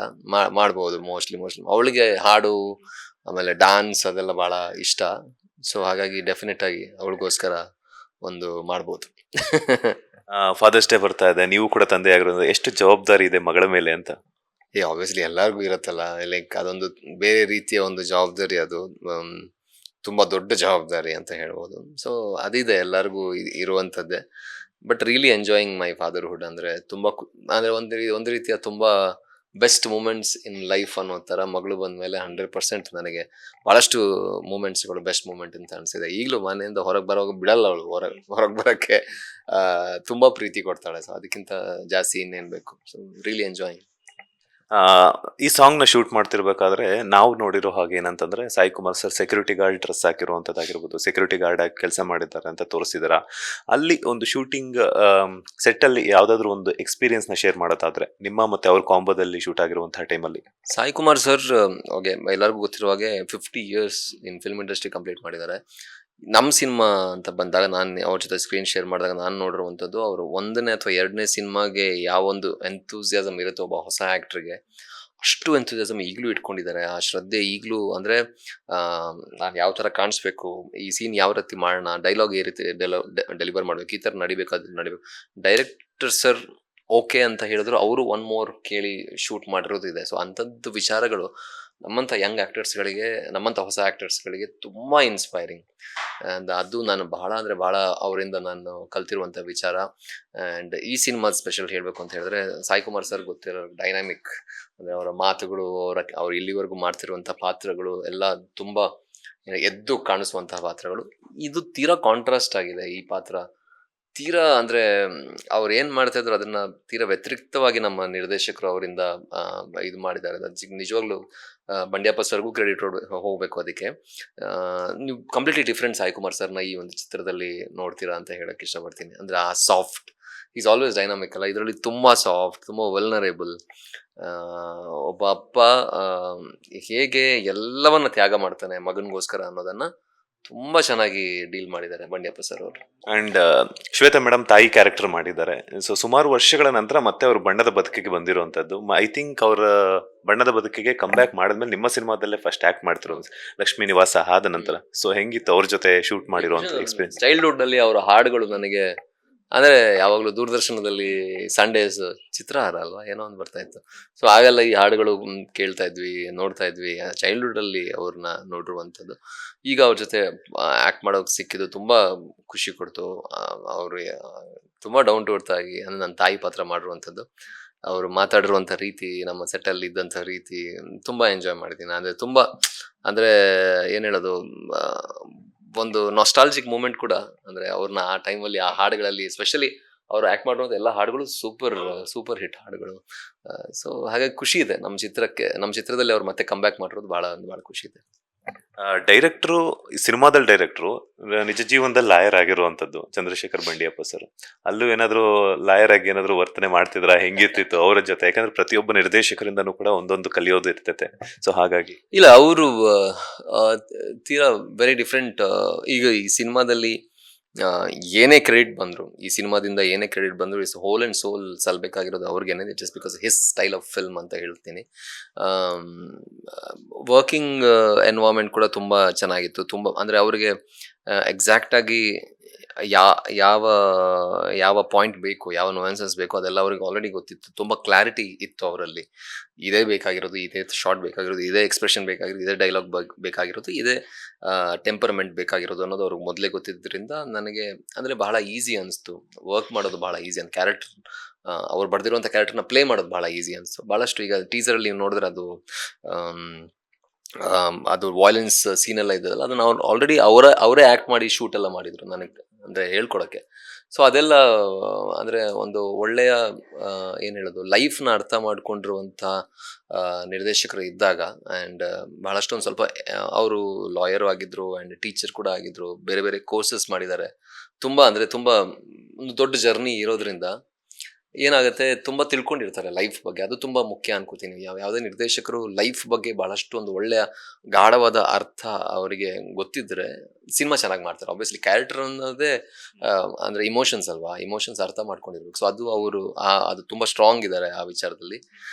ಅದು ವಿಷಯ ಖುಷಿ ಆಯ್ತು. ಅಂಡ್ ತುಂಬಾ ಯುನೀಕ್ ಅಪ್ರೋಚ್ ಇದೆ ಅವ್ರದ್ದು, ಪ್ರತಿಯೊಂದಕ್ಕೂ ಒಂದು ಬೇರೆ ರೀತಿಯ ಒಂದು ಅಪ್ರೋಚ್ ಇದೆ. ಯೂಶುವಲ್ ಏನು ಟ್ರೆಂಡ್ ಹೋಗ್ತಾ ಇರುತ್ತೋ ಅದರಿಂದ ಸ್ವಲ್ಪ ಹೊರಗೆ ಬಂದು ಬೇರೆ ಅಪ್ರೋಚ್ ಇಂದ ಅವರು ಸಿನಿಮಾನ ನೋಡ್ತಾರೆ. ಸೊ ಅದೆಲ್ಲ ಖುಷಿ ಇದೆ. ಸೊ ಏನೇ ಕ್ರೆಡಿಟ್ ಬಂದ್ರು it is whole solely goes to Chandrashekhar Bandiyappa sir. ತಂದೆ ಮಗನ ಬಾಂಧವ್ಯವನ್ನು ತೋರಿಸಿದ್ರೆ ಒಂದಷ್ಟು ಕಾಲೇಜ್ ಡೇಸ್ಗೆ ಹೋಗುವಂತಹ ಮೆಮೊರೀಸ್ನು ಕೂಡ ರೀಕ್ರಿಯೇಟ್ ಮಾಡ್ದಂಗಿದೆ ಸಾಂಗ್ ಅಲ್ಲಿ ನಾವು ನೋಡ್ಬೇಕಾದ್ರೆ. ಸೊ ಫಾದರ್ಸ್ ಆಗಿರ್ಬೋದು, ಮಕ್ಕಳಾಗಿರ್ಬೋದು, ಕನ್ನಡ ಸಿನಿ ಪ್ರೇಕ್ಷಕರಾಗಿರ್ಬೋದು, ಯಾವ ತರದ ಒಂದು ತಂದೆ ಮಗನ ಬಾಂಡಿಂಗ್ ಅನ್ನ ಎಕ್ಸ್ಪೆಕ್ಟ್ ಮಾಡಬಹುದು ಈ ಸಿನಿಮಾದ ಮೂಲಕ? ಅದೇ ಇರೋದು ಸಿನಿಮಾದ ಮೇನ್ ಕೋರ್ ಪ್ಲಾಟೇ ಅದೇ ಇರೋದು. ಅಂದ್ರೆ ಮಕ್ಕಳನ್ನ ಎಲ್ಲವೂ ಕೊಟ್ಟು ತುಂಬಾ ಮುದ್ದಾಗಿ ಬೆಳೆಸಿದಾಗ ಏನೆಲ್ಲ ಅಂದ್ರೆ ಹೇಗೆ ಆಫ್ ಟ್ರ್ಯಾಕ್ ಹೋಗ್ಬೋದು ಒಬ್ಬ ಮಗ ಅಥವಾ ಮಗಳು ಅನ್ನೋದನ್ನ ತುಂಬಾ ಚೆನ್ನಾಗಿ ಇದರಲ್ಲಿ ಡೀಲ್ ಮಾಡಿದ್ದಾರೆ. ಪೇರೆಂಟಿಂಗ್ ಅದೇ ಈಗ ಮೊದಲಾದ್ರೆ ಪ್ರಾಯಶಃ ಸ್ವಲ್ಪ ಬೈದೋ ಹೊಡೆದೋ ಎಲ್ಲ ಇದು ಮಾಡ್ತಿದ್ರು. ಈಗ ಯಾರು ಹಂಗೆ ಮಾಡಲ್ಲ. ಆ್ಯಂಡ್ ಬಹಳ ಒಂದು ಕನ್ಫ್ಯೂಷನ್ ಇದೆ. ಮೊದಲು ಜಾಯಿಂಟ್ ಫ್ಯಾಮಿಲಿ ಇದ್ದಿದ್ರಿಂದ ಈಗ ನಾನು ನೋಡಿರ್ತೀನಿ ಅಪ್ಪ ನನ್ನ ಅಣ್ಣನೋ ನನ್ನ ಚಿಕ್ಕಪ್ಪನೋ ಮಾವನೋ ಹೇಗೆ ಬೆಳೆಸಿದ್ದಾರೆ ಮಕ್ಕಳನ್ನ ಅನ್ನೋದು ನೋಡಿರ್ತೀನಿ ಜಾಯಿಂಟ್ ಫ್ಯಾಮಿಲಿ ಇರೋದ್ರಿಂದ. ಈಗ ನ್ಯೂಕ್ಲಿಯರ್ ಫ್ಯಾಮಿಲಿ ಆಗಿರೋದ್ರಿಂದ ಹೇಗೆ ಅನ್ನೋದೇ ಗೊತ್ತಿರಲ್ಲ, ಏನು ಅನ್ನೋದನ್ನೇ ಗೊತ್ತಿರೋದು. ಸ್ಪೆಷಲಿ ಗಂಡ ಹೆಂಡತಿ ಇಬ್ಬರೇ ಇರ್ತಾರೆ, ಸಿಟಿಲಲ್ಲಾದ್ರೆ ಅಪ್ಪ ಅಮ್ಮ ಎಲ್ಲೋ ಇರ್ತಾರೆ. ಅದೆಲ್ಲ ಇರೋದ್ರಿಂದ ಅವ್ರಿಗೆ ಫಸ್ಟ್ ಹ್ಯಾಂಡ್ ಎಕ್ಸ್ಪೀರಿಯನ್ಸೇ ಇರಲ್ಲ ಮಕ್ಕಳನ್ನ ಹೇಗೆ ಬೆಳೆಸ್ಬೇಕು ಅಂತ, ಏನೆಲ್ಲ ಮಾಡಬೇಕು, ಯಾವ ರೀತಿ ಅವ್ರನ್ನ ಬೆಳೆಸ್ಬೇಕು ಅನ್ನೋದ್ರ ಬಗ್ಗೆ ಗೊತ್ತೇ ಇರಲ್ಲ. ಸೊ ಅದೊಂದು ತುಂಬ ದೊಡ್ಡ ಏನು ಹೇಳೋದು ತುಂಬ ದೊಡ್ಡ ನೀಡ್ ಆಫ್ ಟೈಮ್ ಅಂತ ಹೇಳಕ್ ಇಷ್ಟಪಡ್ತೀನಿ. ಬಿಕಾಸ್ ಬ್ಯಾಡ್ ಪೇರೆಂಟಿಂಗಿಂದ ಭಾಳಷ್ಟು ಪರಿಣಾಮಗಳು, ಅದು ಸ್ಪೆಷಲಿ ಮಕ್ಕಳು ಚಿಕ್ಕವರಿರುವಾಗ ಪ್ರಾಯಶಃ ಅಪ್ಪ ಅಮ್ಮ ಜಗಳ ಆಡ್ತಿದ್ರೇನೋ ಅಥವಾ ಏನೋ ಅದಾದಾಗ ಮಕ್ಕಳ ಮೇಲೆ ಮೈಂಡಲ್ಲಿ ತುಂಬ ಬೇರೆ ಬೇರೆ ಪ್ರಭಾವಗಳು ಬೀರುತ್ತೆ. It is not just morally ಅಲ್ಲ, ಅಂದರೆ ಅವರಿಗೆ ಮೇ ಬಿ ಕೆಲವೊಂದು ಪ್ರಾಬ್ಲಮ್ಸ್ಗಳು ಡೆವಲಪ್ ಆಗ್ಬೋದು, ಕೆಲವೊಂದು ಸೈಕಲಾಜಿಕಲ್ ಪ್ರಾಬ್ಲಮ್ಸ್ಗಳು ಡೆವಲಪ್ ಆಗ್ಬೋದು ದೊಡ್ಡವರಾದ್ಮೇಲೆ. ಅದು ಗೊತ್ತೇ ಆಗಲ್ಲ. ಅದು ಅದು ಒಂದು ಚಿಕ್ಕವರಿರುವಾಗ ಯಾವುದೊಂದು ಟ್ರಾಮಾ ಆಗ್ಬಿಟ್ರೆ ದೊಡ್ಡವರಾದ್ಮೇಲೆ ಅದು ರಿಕರ್ ಆಗುತ್ತೆ. ಅದು ಭಾಳಷ್ಟು ವಿಚಾರಗಳಿದೆ. ಸೊ ಅದು ಪ್ರಾಯಶಃ ಜಾಯಿಂಟ್ ಫ್ಯಾಮಿಲಿ ಇದ್ದಾಗ ಎಲ್ಲರಿಗೂ ಗೊತ್ತಿತ್ತು ಹೇಗೆ ಬೆಳೆಸ್ಬೇಕು ಅನ್ನೋದು ಅದಿದೆಲ್ಲ. ಬಟ್ ಈಗ ಈ ನೀಡ್ ಆಫ್ ಟೈಮ್. ಸೊ ಆ ಒಂದು ಒಳ್ಳೆ ವಿಷಯವನ್ನ ಈ ಸಿನಿಮಾ ಹೇಳ್ತಾ ಇದೆ ಅಂತ ನನಗೆ ಅನ್ಸುತ್ತೆ.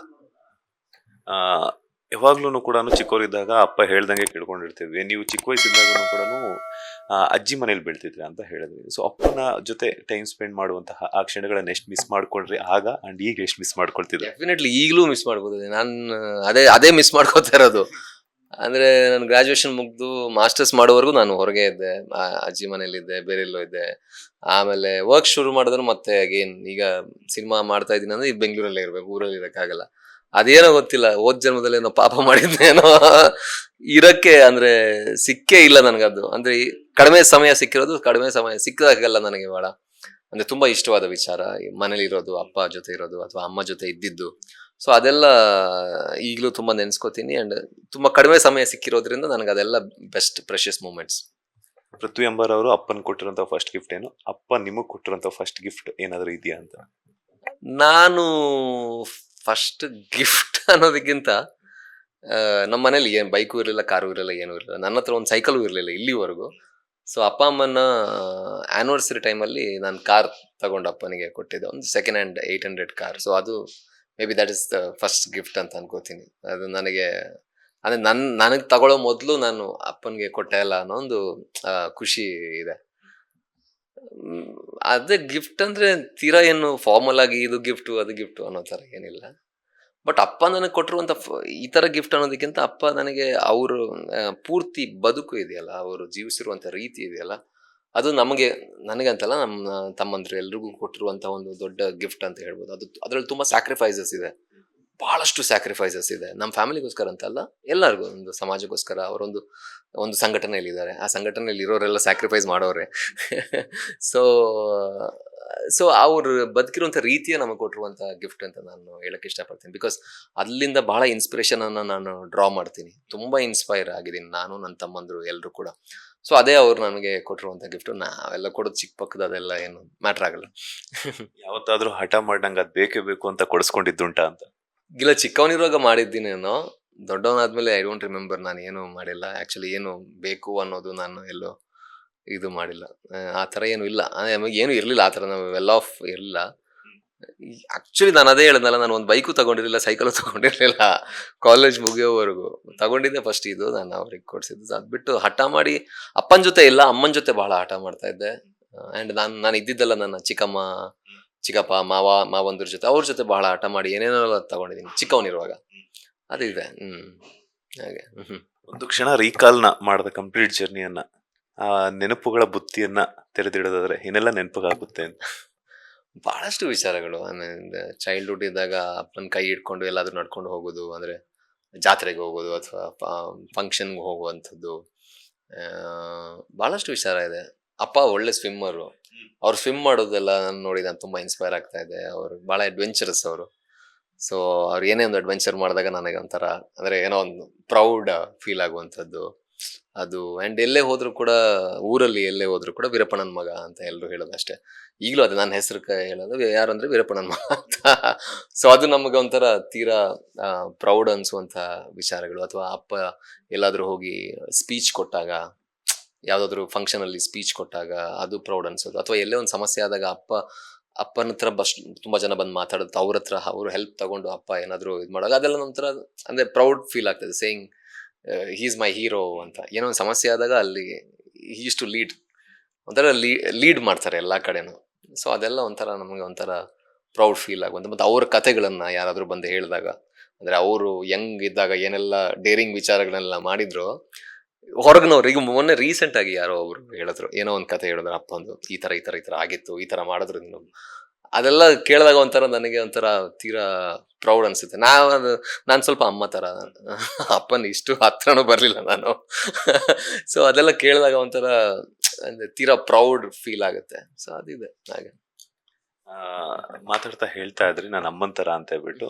ಸೊ ಫಿನಾನ್ಷಿಯಲ್ ಅಂತ ಬಂದಾಗ ಪ್ರತಿಯೊಬ್ಬ ತಂದೆ ತಾಯಿನೂ ಕೂಡ ತಮ್ಮ ಮಗನಿಗೆ ಇದ್ ಮಾಡ್ತಾರೆ. ಸೊ ನಿಮ್ಮ ಫಿನಾನ್ಷಿಯಲ್ ಎಲ್ಲಾನು ಈಗ ತಂದೆ ಆಗಿರೋದ್ರಿಂದ ನೀವು ಹೆಂಗಿದೆ ಅಂತ? ಇಲ್ಲ, ಅಂದ್ರೆ ನಾವು like we he'll from middle class family.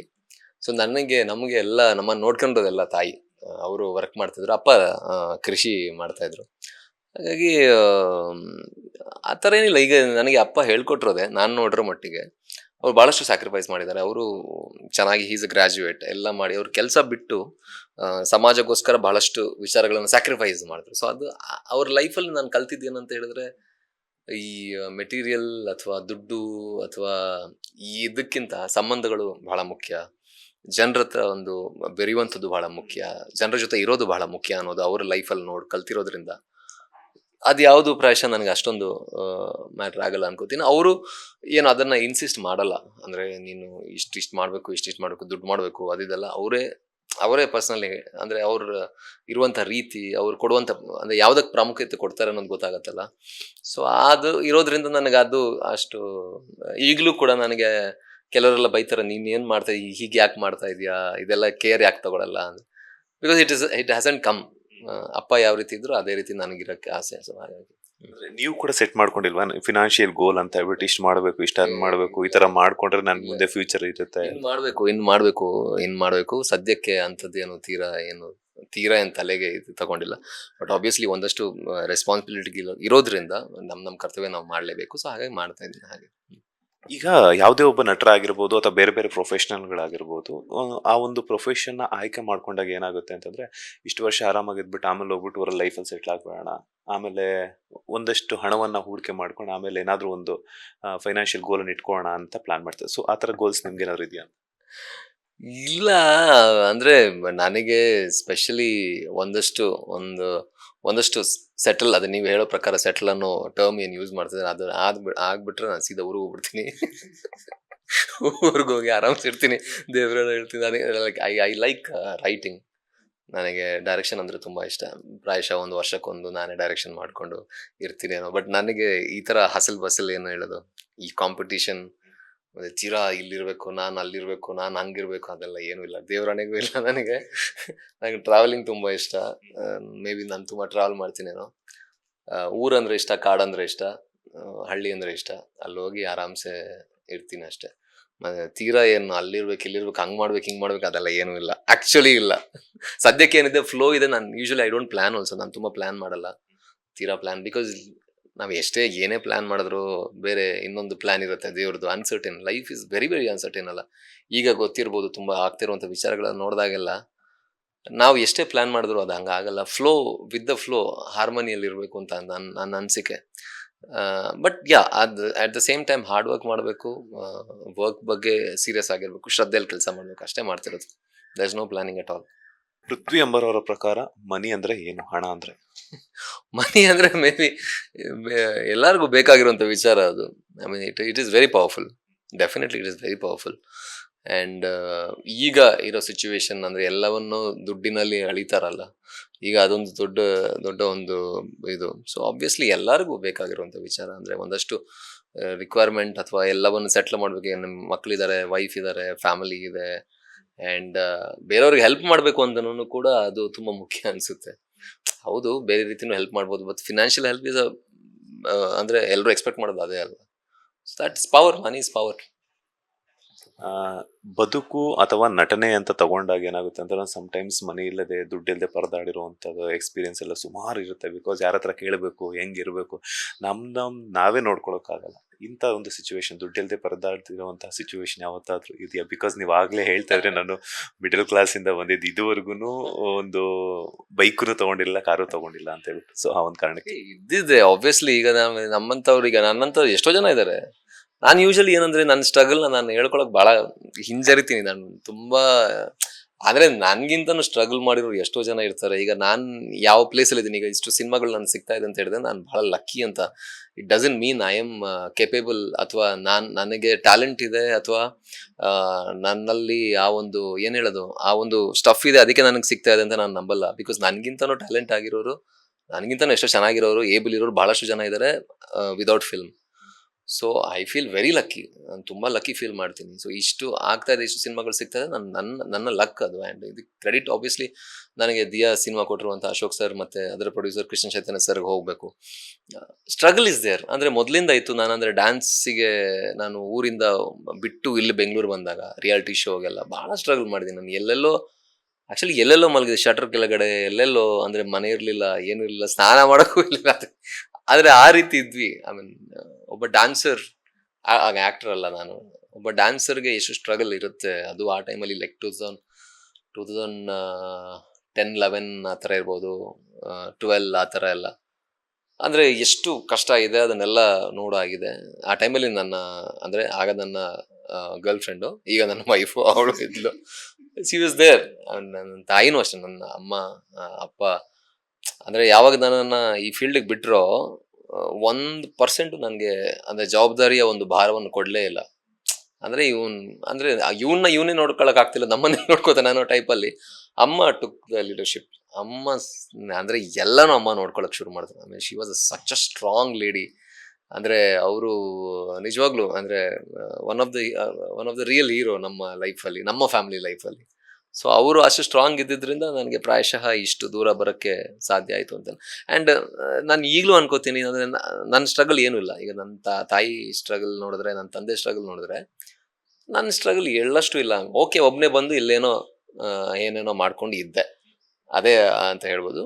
But okay, ಅಂದರೆ ಈಗ ಅಂದರೆ ಒಂಥರ ಸ್ಯಾಟಿಸ್ಫ್ಯಾಕ್ಷನ್ ಇರುತ್ತೆ. ಅಂದರೆ ಸುಮ್ಮನೆ ವಿದೌಟ್ ಎನಿ ಯಾವುದೇ ಕಷ್ಟಪಡದೆ ಬಂದು ಏನಾದರೂ ಆಗೋದಕ್ಕಿಂತನೂ ಕಷ್ಟಪಟ್ಟು ಬಂದು ಏನಾದರೂ ಆದಾಗ ಒಂದು ಸ್ಟೋರಿ ಇರುತ್ತಲ್ಲ ನಿಮ್ಮ ಹತ್ರ ಹೇಳ್ಕೊಳಕ್ ಕಲ್ತಿದ್ರು, ನೆನ್ಸ್ಕೊಳ್ಳೋಕೆ ಒಂದು ಸ್ಟೋರಿ ಇರುತ್ತೆ, ಒಂದು ಸ್ಯಾಟಿಸ್ಫ್ಯಾಕ್ಷನ್ ಅನ್ನೋ ಇರುತ್ತೆ. ಅಲ್ಲಿದ್ದೆ, ಈಗ ಇಲ್ಲಿ ತನಕ ಬಂದಿದ್ದೀನಿ ಅನ್ನೋದು ನಮ್ಗೊಳಗೆ. ಅದು ನಾವು ಬೇರೆಯವ್ರಿಗೆ ಹೇಳೋದಕ್ಕಿಂತ ನಮಗೆ ಒಂದು ಸೆಲ್ಫ್ ಸ್ಯಾಟಿಸ್ಫ್ಯಾಕ್ಷನ್ ಅನ್ನೋದು ಇರುತ್ತಲ್ಲ, ಅದು ಮುಖ್ಯ ಅಲ್ಲ. ಈಗ ಏನೋ ತೋರಿಸ್ಕೊಳ್ಳೋದಕ್ಕೆ ಏನೇನೋ ಹೇಳ್ಬೋದು, ನಾನು ಹಂಗಿದ್ದೆ ಆ ಥರ ಕತೆ, ಬಟ್ ಒಳಗಿನ ಸತ್ಯ ನಮಗೆ ಗೊತ್ತಿರುತ್ತೆ. ಸೊ ನಾನು ಅದಕ್ಕೆ ನನ್ನ ಸ್ಟ್ರಗಲ್ನ ಆದಷ್ಟು ರಿಫ್ರೈನ್ ಮಾಡ್ತೀನಿ ಹೇಳಕ್ಕೆ.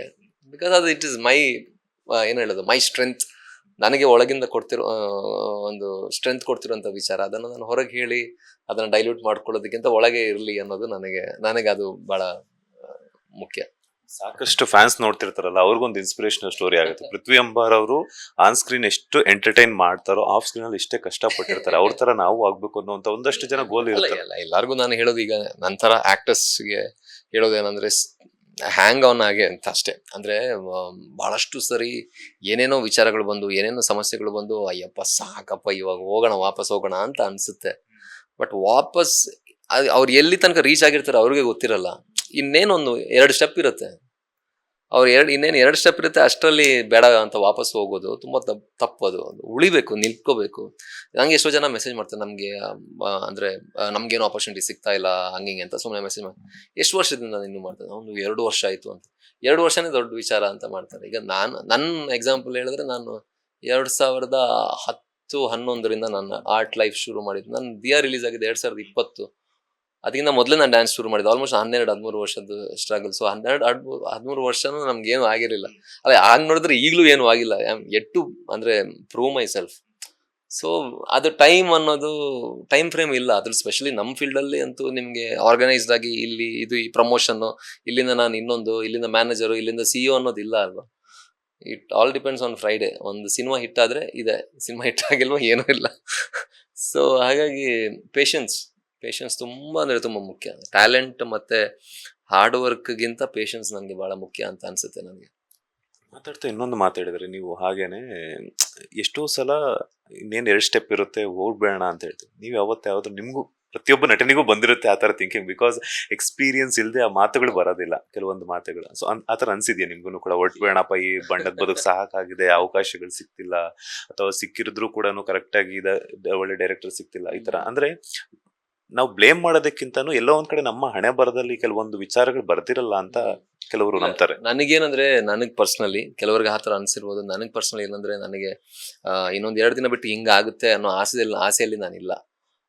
ನನ್ನ ಸ್ಪೆಷಲಿ ನನಗೆ ಯಾವಾಗಲೂ ಕಾಮಾಗಿರೋದಕ್ಕೆ ಮೇನ್ ರೀಸನ್ ಏನಪ್ಪ ಅಂತ ಹೇಳಿದ್ರೆ, ನಾನು ಆಕ್ಸೆಪ್ಟ್ ಮಾಡ್ತೀನಿ ಎಲ್ಲ ವಿಚಾರಗಳು. ಮೇಯ್ನಾಗಿ ಆಕ್ಸೆಪ್ಟ್ ಮಾಡಿಬಿಡ್ತೀನಿ. ಈಗ ಏನಿದೆ ಅದಿದೆ, ಮುಂದೆ ಏನಾಗುತ್ತೆ ಗೊತ್ತಿಲ್ಲ. It is all take as it comes ಅಂತ. ಬಂದಾಗಿ ನೀನು ತಗೋತಾ ಹೋಗ್ಬೇಕು. ನಿನ್ನ ಕೆಲಸ ಏನಿದೆ ಶ್ರದ್ಧೆಯಿಂದ ನೀನು ಮಾಡಬೇಕು. ಬೇರೆಯವ್ರಿಗೆ ಏನು ಕೇಡು ಬಯಸಬಾರ್ದು, ಎಲ್ಲರಿಗೂ ಒಳ್ಳೇದು ಬಯಸಬೇಕು. ಆ್ಯಂಡ್ ಅದ್ರ ಜೊತೆ ಹೋಗ್ತಾ ಇರ್ಬೋದು. ನೀವು ತೀರಾ ಏನಾದ್ರು ಎಕ್ಸ್ಪೆಕ್ಟೇಷನ್ ಇಟ್ಕೊಂಡ್ರೆ, ನಾಳೆ ನಾನು ಹಿಂಗಾಗ್ತೀನಿ, ಈ ಸಿನಿಮಾದಿಂದ ಹಂಗಾಗ್ತೀನಿ, ಅದಾಗ್ತೀನಿ, ಇದಾಗ್ತೀನಿ ಅಂತ ಅನ್ಕೊಳಕ್ ಶುರು ಮಾಡಿದ್ರೆ ತುಂಬ ನಮ್ಗೆ ನಾವು ನೋವು ಕೊಡ್ತೀವಿ. ಸೊ ಆ ರೀತಿ ಇದ್ದಿದ್ರಿಂದ ಪ್ರಾಯಶಃ ನನಗೆ ಎಷ್ಟೇ ಸೆಟ್ ಬ್ಯಾಕ್ಸ್ಗಳು ಆದರೂ, ಎಷ್ಟೇ ಭಾಳಷ್ಟು ಇನ್ಸಲ್ಟ್ಸ್ ಫೇಸ್ ಮಾಡಿದ್ದೀನಿ. ಯಾರು ನನ್ನ ನೋಡ್ಬಿಟ್ಟು ನೀನು ಹೀರೋ ಆಗ್ಬೋದು ಅಂತ ಯಾರು ಹೇಳಿಲ್ಲ, ಅಂಥದ್ದೇನು ಇಲ್ಲ. ಸೊ ಭಾಳಷ್ಟು ಇನ್ಸಲ್ಟ್ಸ್ ಆಗಿರ್ಬೋದು. ಎಷ್ಟೋ ಆಡಿಷನ್ಗೆ ಹೋಗಿರ್ತೀನಿ ನಾನು. ಅಂದರೆ ನನಗೆ ಆ್ಯಕ್ಟ್ ಮಾಡೋಕ್ಕೆ ಬಿಟ್ಟಿರಲ್ಲ, ರಿಜೆಕ್ಟ್ ಅಂದಿರ್ತಾರೆ ನೋಡ್ಬಿಟ್ಟೆ. ಸೊ ಆ ಥರ ಇವನಿಂದ ಏನೂ ಆಗಲ್ಲ ಅನ್ನೋದು ಇರ್ತಾರೆ. ನಾನು ಫಸ್ಟ್ ಆ್ಯಕ್ಟಿಂಗ್ ಸ್ಟಾರ್ಟ್ ಮಾಡಿದಾಗ ಓಕೆ ನಿಮಗೆಲ್ಲ ಆಗಲ್ಲ ಅನ್ನೋ ಥರನೇ ಭಾಳಷ್ಟು ಜನ ಇದ್ದಿತ್ತು. ಸೊ ಆ ಟೈಮಲ್ಲಿ ನಾನು ವಾಪಸ್ ಹೋಗ್ಬೋದಿತ್ತು. ಇಲ್ಲ, ನನಗೇನಂದರೆ ಇಟ್ಸ್ ಓಕೆ. ಅಂದರೆ ಈಗ ಏನಾಗ್ತದೆ, always we are on the plus side ಅಲ್ವಾ. ಏನೂ ಇಲ್ಲದೆ ಇರೋದ್ರಿಂದ ಇಲ್ಲಿವರೆಗೂ ಬಂದಿದ್ದೀನಿ ಅಂತ ಹೇಳಿದ್ರೆ it is always on a plus side. So ಹಾಗಾಗಿ ಎಲ್ಲೂ ಆ ಥರ ಮನ್ಸಿಗೆ ಬಂದೇ ಇಲ್ಲ ನನಗೆ. ಬಿಕಾಸ್ ವಾಪಸ್ ಹೋಗೋಣ ಅಂತ. ವಾಪಸ್ ಹೋದ್ರೆ ಎಲ್ಲಿ ಹೋಗೋದು ನನಗೆ? ಇದು ಬಿಟ್ಟು ಬೇರೆ ಏನು ನಂಗೆ ಗೊತ್ತಿಲ್ಲ. ಆಮೇಲೆ ಲೈಕ್ ಆರ್ಟ್ ಫೀಲ್ಡಲ್ಲಿ ಬಿಟ್ಟು ನನಗೆ ಈಗ ವಾಪಸ್ ಹೋಗಿ ಏನಾದರೂ ಮಾಡ್ತೀನಿ ಅಂತ ಹೇಳಿದ್ರೆ ಸಾಧ್ಯನೇ ಇಲ್ಲ. ನನ್ನ ಕೈಲಿ ಬಿಸ್ನೆಸ್ಸು ಅಥವಾ ಏನೋ ಮಾಡೋಕ್ಕೆ ಸಾಧ್ಯನೇ ಇಲ್ಲ. ಬಿಕಾಸ್ ನಾನು ಎಲ್ಲ ಲಾಸ್ ಮಾಡ್ಕೋತೀನಿ. ಆಗಲ್ಲ ನನಗೆ. ಅಂದರೆ ಯಾರ ಹತ್ರ ಆದರೂ ಹಾರ್ಶ್ ಆಗಿರೋದು ಅಥವಾ ಏನಾದರೂ ಅದೆಲ್ಲ ನನಗೆ ಒಂಥರ ತುಂಬ ಕಸಿವಿಸಿ ಸ್ವಲ್ಪ. ಸೊ ಹಾಗಾಗಿ it is always this. So ಹಾಗಾಗಿ ವಾಪಸ್ ಹೋಗುವಂಥ ಮಾತೇನಿಲ್ಲ. ಹೌದು, ಪೇಷನ್ಸ್ ಚೆಕ್ ಮಾಡುತ್ತೆ ಕೆಲವೊಂದು ಸರಿ ಬೇಜಾರಾಗುತ್ತೆ. ಅದು ಪಾರ್ಟ್ ಆ್ಯಂಡ್ ಪಾರ್ಸಲ್. ಅದೇ ಎಲ್ಲ ಕ್ಷೇತ್ರದಲ್ಲೂ ಇದೆ. ನಮ್ಮ ಕ್ಷೇತ್ರ ಅಂತ ಅಲ್ಲ, ಎಲ್ಲ ಕ್ಷೇತ್ರದಲ್ಲಿದೆ. ನಮ್ಮ ಕ್ಷೇತ್ರ ಸ್ವಲ್ಪ ಜಾಸ್ತಿ ಅನ್ಸರ್ಟೈನಿಟಿ ಇದೆ ಅಂತ ಅಷ್ಟೇ, ಮತ್ತಿನೇನಿಲ್ಲ. ಆ ನೋವಾದಾಗ ಕೆಲವೊಬ್ರೆಲ್ಲ ಆಡಿಷನ್ ಕೊಟ್ಟರಲ್ಲ, ಅವಾಗಲೇ ರಿಜೆಕ್ಟ್ ಅಂತಿದ್ರು, ಆ ಥರ ನೋವುಗಳಾಗಿರುತ್ತೆ. ಅದನ್ನೆಲ್ಲ ಯಾರ ಜೊತೆ ಶೇರ್ ಮಾಡ್ತಿದ್ರು? ಕಡಿಮೆ. ನಾನು ಯಾರ ಹತ್ರನೂ ಇಲ್ಲ. ನನಗೆ ಗೊತ್ತಿರೋರು ನನ್ನ ಕ್ಲೋಸ್ ಸರ್ಕಲ್ ಏನಿದೆ ಅವ್ರಿಗೆ ಗೊತ್ತಿರುತ್ತೆ. ನಾನು ಕಡಿಮೆ. ನಾನು ಯಾರ ಹತ್ರನೂ ತೀರಾ ಜಾಸ್ತಿ ಇದು ಹಿಂಗಾಯ್ತು ಹಂಗಾಯ್ತು ಅಂತ ಹೇಳ್ಕೊಳ್ಳೋದಾಗ್ಲಿ, ಅದನ್ನ ಮತ್ತೆ ತಲೆಯಲ್ಲಿ ಇಟ್ಕೊಳ್ಳೋದಾಗ್ಲಿ ಏನಿಲ್ಲ. ನಾವು ಐ ಜಸ್ಟ್ ಫಾರ್ಗಿವ್. ಅಂದರೆ ಇರಲಿ ಬಿಡು ಅಂತ. ಅಂದರೆ ಅದು ಪಾಯಿಂಟ್ ಇಲ್ಲ ಅಲ್ಲ. ನೀವು ಅಂದರೆ ಏನೋ ಒಂದು ಆಗುತ್ತೆ ನಿಮಗೆ, ಆಗ ನೀವು ಅದಕ್ಕೆ ರಿವೋಲ್ಟ್ ಆಗಿ ರೆಬೆಲ್ ಆಗಿ ಅದು ಎಕ್ಸ್ಕಲೇಟ್ ಆಗುತ್ತೆ, ಜಾಸ್ತಿ ಆಗುತ್ತೆ ವಿನಃ ಅಲ್ಲೆಲ್ಲೂ ಕಡಿಮೆ ಆಗಲ್ಲ. ಅದು ಹೌದಾ ಹಂಗೆ ಹೇಳಿದ್ನ ಆಯ್ತು ಬಿಡು ಅಂತ ಬಿಟ್ರೆ ಮುಗೀತು. ಅದಕ್ಕೆ ಶಕ್ತಿ ಇಲ್ಲ. ಆಮೇಲೆ ನಾನು ಯೂಶಲಿ ಎಲ್ಲೂ ನನಗೆ ತೀರಾ ಯಾವುದಾದ್ರು ಎಫೆಕ್ಟ್ ಮಾಡಕ್ಕೆ ನಾನು ಬಿಡಲ್ಲ. ಯಾವುದೇ ವಿಚಾರ ಆಗಿರ್ಲಿ, ಯಾವ್ದು ಏನೇ ಆಗಿರ್ಲಿ, ಕೆಲವರೆಲ್ಲ ಹೇಳ್ತಾರೆ ನೀನು ಇಷ್ಟೇ ಸಿನಿಮಾ ಮಾಡ್ತೀಯ, ಕೆರಿಯರ್ ಏನಾದ್ರು ಆಚೆ ಹೋಗ್ಲಿ ಬಿಡು ಅಂತೀನಿ ನಾನು. ನನ್ಗೆ ಅದು ಆಕ್ಚುಲಿ ಮ್ಯಾಟ್ರ್ ಆಗಲ್ಲ ತೀರಾ. ಅಂದ್ರೆ ತೀರಾ ಮನಃಶಾಂತಿನ ಹಾಳು ಮಾಡ್ಕೊಳ್ಳೋಕೆ ನಾನು ಬಿಡಲ್ಲ. ಅಂದ್ರೆ ಬೇಕಾಗಿಲ್ಲ ಅಂತ. ಬಿಕಾಸ್ ನಾನು ಹೇಳೋದು ಲೈಫೇ ಅನ್ಸರ್ಟೇನ್. ಈ ಕೆಲವರೆಲ್ಲ ನಾನು ಹೀರೋ, ನಾನದು, ನಂದಿದು, ನಾನು ಹಿಂಗ್ ಮಾಡಿದೀನಿ ಹಂಗ್ ಮಾಡಿದೀನಿ. 1 ಸೆಕೆಂಡ್ ಸಾಕು ದೇವ್ರಿಗೆ, ತಪ್ಪಂತ ಮುಗೀತಷ್ಟೇ. ಈಗ ನಂದೇ ಒಬ್ರು ಫ್ರೆಂಡು ತೀರಾ ಯೋಗ ಅದು ಇದೆಲ್ಲ ಮಾಡಿ ಡಯಟ್ ಗಿಟ್ ಫುಲ್. ಮೊನ್ನೆ ಅವರಿಗೆ ಒಂದ್ಸರಿ ಬ್ರೈನ್ ಹ್ಯಾಮರೇಜ್ ಆಯ್ತು. ಅದ್ಭುತವಾದ ಡಾನ್ಸರ್ ಅವರು, ಅದ್ಭುತವಾದ ನನ್ನ ಗುರು. ಅಂದ್ರೆ ನಾನು ಹೇಳಿದ್ದು, ಅಂದ್ರೆ ಲೈಫ್ ಎಷ್ಟು ಅನ್ಸರ್ಟೈನ್ ಅಂದ್ರೆ ಎಷ್ಟೇ ಕೇರ್ ತಗೊಂಡ್ರು, ಎಷ್ಟೇ ಸ್ಥಿರವಾಗಿದ್ರು 1 ಸೆಕೆಂಡ್ ಸಾಕು ದೇವ್ರಿಗೆ ನಿಮ್ಗೆ. ಅಂದ್ರೆ ನೀವು ಇದು ಮಾಡಕ್ಕೆ. ಸೊ ನಮ್ಗೆ ಯಾವ್ದ್ರದ್ದು ಅಹಂಕಾರ, ಯಾವ್ದು ಈಗೋ, ಏನೂ ಅಲ್ಲ. 1 ಸೆಕೆಂಡ್ ಸಾಕು ಎಲ್ಲ ಕಳ್ಕೊಳಕ್ಕೆ. ಏನಕ್ಕೆ ಅದಂತ ತುಂಬಾ ತಲೆಗೆ ತಗೋಬೇಕು? ಯಾವುದೇ ಸಮಸ್ಯೆನೇ ಆಗಿರ್ಲಿ ಅಥವಾ ಯಾವುದೇ ನಿಮ್ದು ಅಚೀವ್ಮೆಂಟೇ ಆಗಿರ್ಲಿ, it is just a speck, ಟಪ್ ಅಂತ ಮುಗಿಯುತ್ತೆ. ಸೊ ಅದ್ರಲ್ಲಿ ಏನು ಗರ್ವ ಪಡೋದು, ಅಥವಾ ಏನೋ ಒಂದು ಬೇಜಾರಾದಾಗ ಯಾಕೆ ಅಷ್ಟೊಂದು ಬೇಜಾರು ಮಾಡ್ಕೊಳ್ಳೋದು? ಆರಾಮ್ಸೆ ಇರಿ ಅಷ್ಟೇ. ಬ್ರ ಇನ್ನೊಂದೇನಂತಂದ್ರೆ, ಈಗ ಲೈಫ್ ಮುಂದೆ ಹೆಂಗಿರುತ್ತೋ ಗೊತ್ತಿರಲ್ಲ. ಕೆಲವರೆಲ್ಲ ಕುಡಿಕ್ತಾ ಇರ್ತಾರೆ. ಅಂಡ್ ಅಮೌಂಟ್ ಏನಾದ್ರು ಮುಂದೆ ಹೆಂಗಿರುತ್ತೋ ಗೊತ್ತಿಲ್ಲ, ಈ ಬದುಕ್ತೀವಲ್ಲೋ ಗೊತ್ತಿಲ್ಲ. ನೀವು ಹೇಳ್ತಾ ಇದ್ರಿ ಈಗ ತಾನೇನೆ. ಸೊ ಅದನ್ನೆಲ್ಲ ಕೂಡಿರ್ತಾರೆ. ಅದ್ರ ಬಗ್ಗೆ ಕೆಲವೊಂದು ಪರ ವಿರೋಧ ಚರ್ಚೆಗಳಿದೆ ಬ್ರೋ, ಏನ್ ಹೇಳ್ತೀರಾ? ಅದು ಅವ್ರವ್ರಿಗೆ ಬಿಟ್ಟಿದ್ದು, ಅವ್ರವ್ರ ಲೈಫ್. ಈಗ ನಾನು ಮಾತಾಡ್ತಾ ನಾನು ಯೋಚನೆ ಮಾಡ್ತಿದ್ದೆ, ನನ್ನ ಥಾಟ್ಸ್ನ ಬೇರೆಯವ್ರ ಮೇಲೆ ಯಾಕಪ್ಪ ಏರ್ಬೇಕು ನಾನು ಅನ್ನೋದು. ಅವ್ರವ್ರ ಪರ್ಸೆಪ್ಷನ್ ಅಲ್ಲ. ಒಬ್ಬೊಬ್ರದ್ದು ಒಂದೊಂದು ಲೈಫ್ದು ಒಂದೊಂದು ಥಾಟ್ ಇರುತ್ತೆ, ಪ್ರಾಸೆಸ್ ಇರುತ್ತೆ, ಅವ್ರದೇ ಒಂದು ಕ್ಯಾಲ್ಕುಲೇಷನ್ಸ್ ಇರುತ್ತೆ. ಇದು ನನ್ನ ಪರ್ಸೆಪ್ಷನ್ನೇ ನಿಜ ಆಗ್ಬೇಕು ಅಂತ ಇಲ್ಲ, ಅದು ಬೇರೆಯವ್ರಿಗೆ ಪರ್ಟೇನ್ ಆಗ್ಬೇಕು ಅಂತ ಇಲ್ಲ. ಅವ್ರಿಗೆ ಬಿಟ್ಟಿದ್ದು.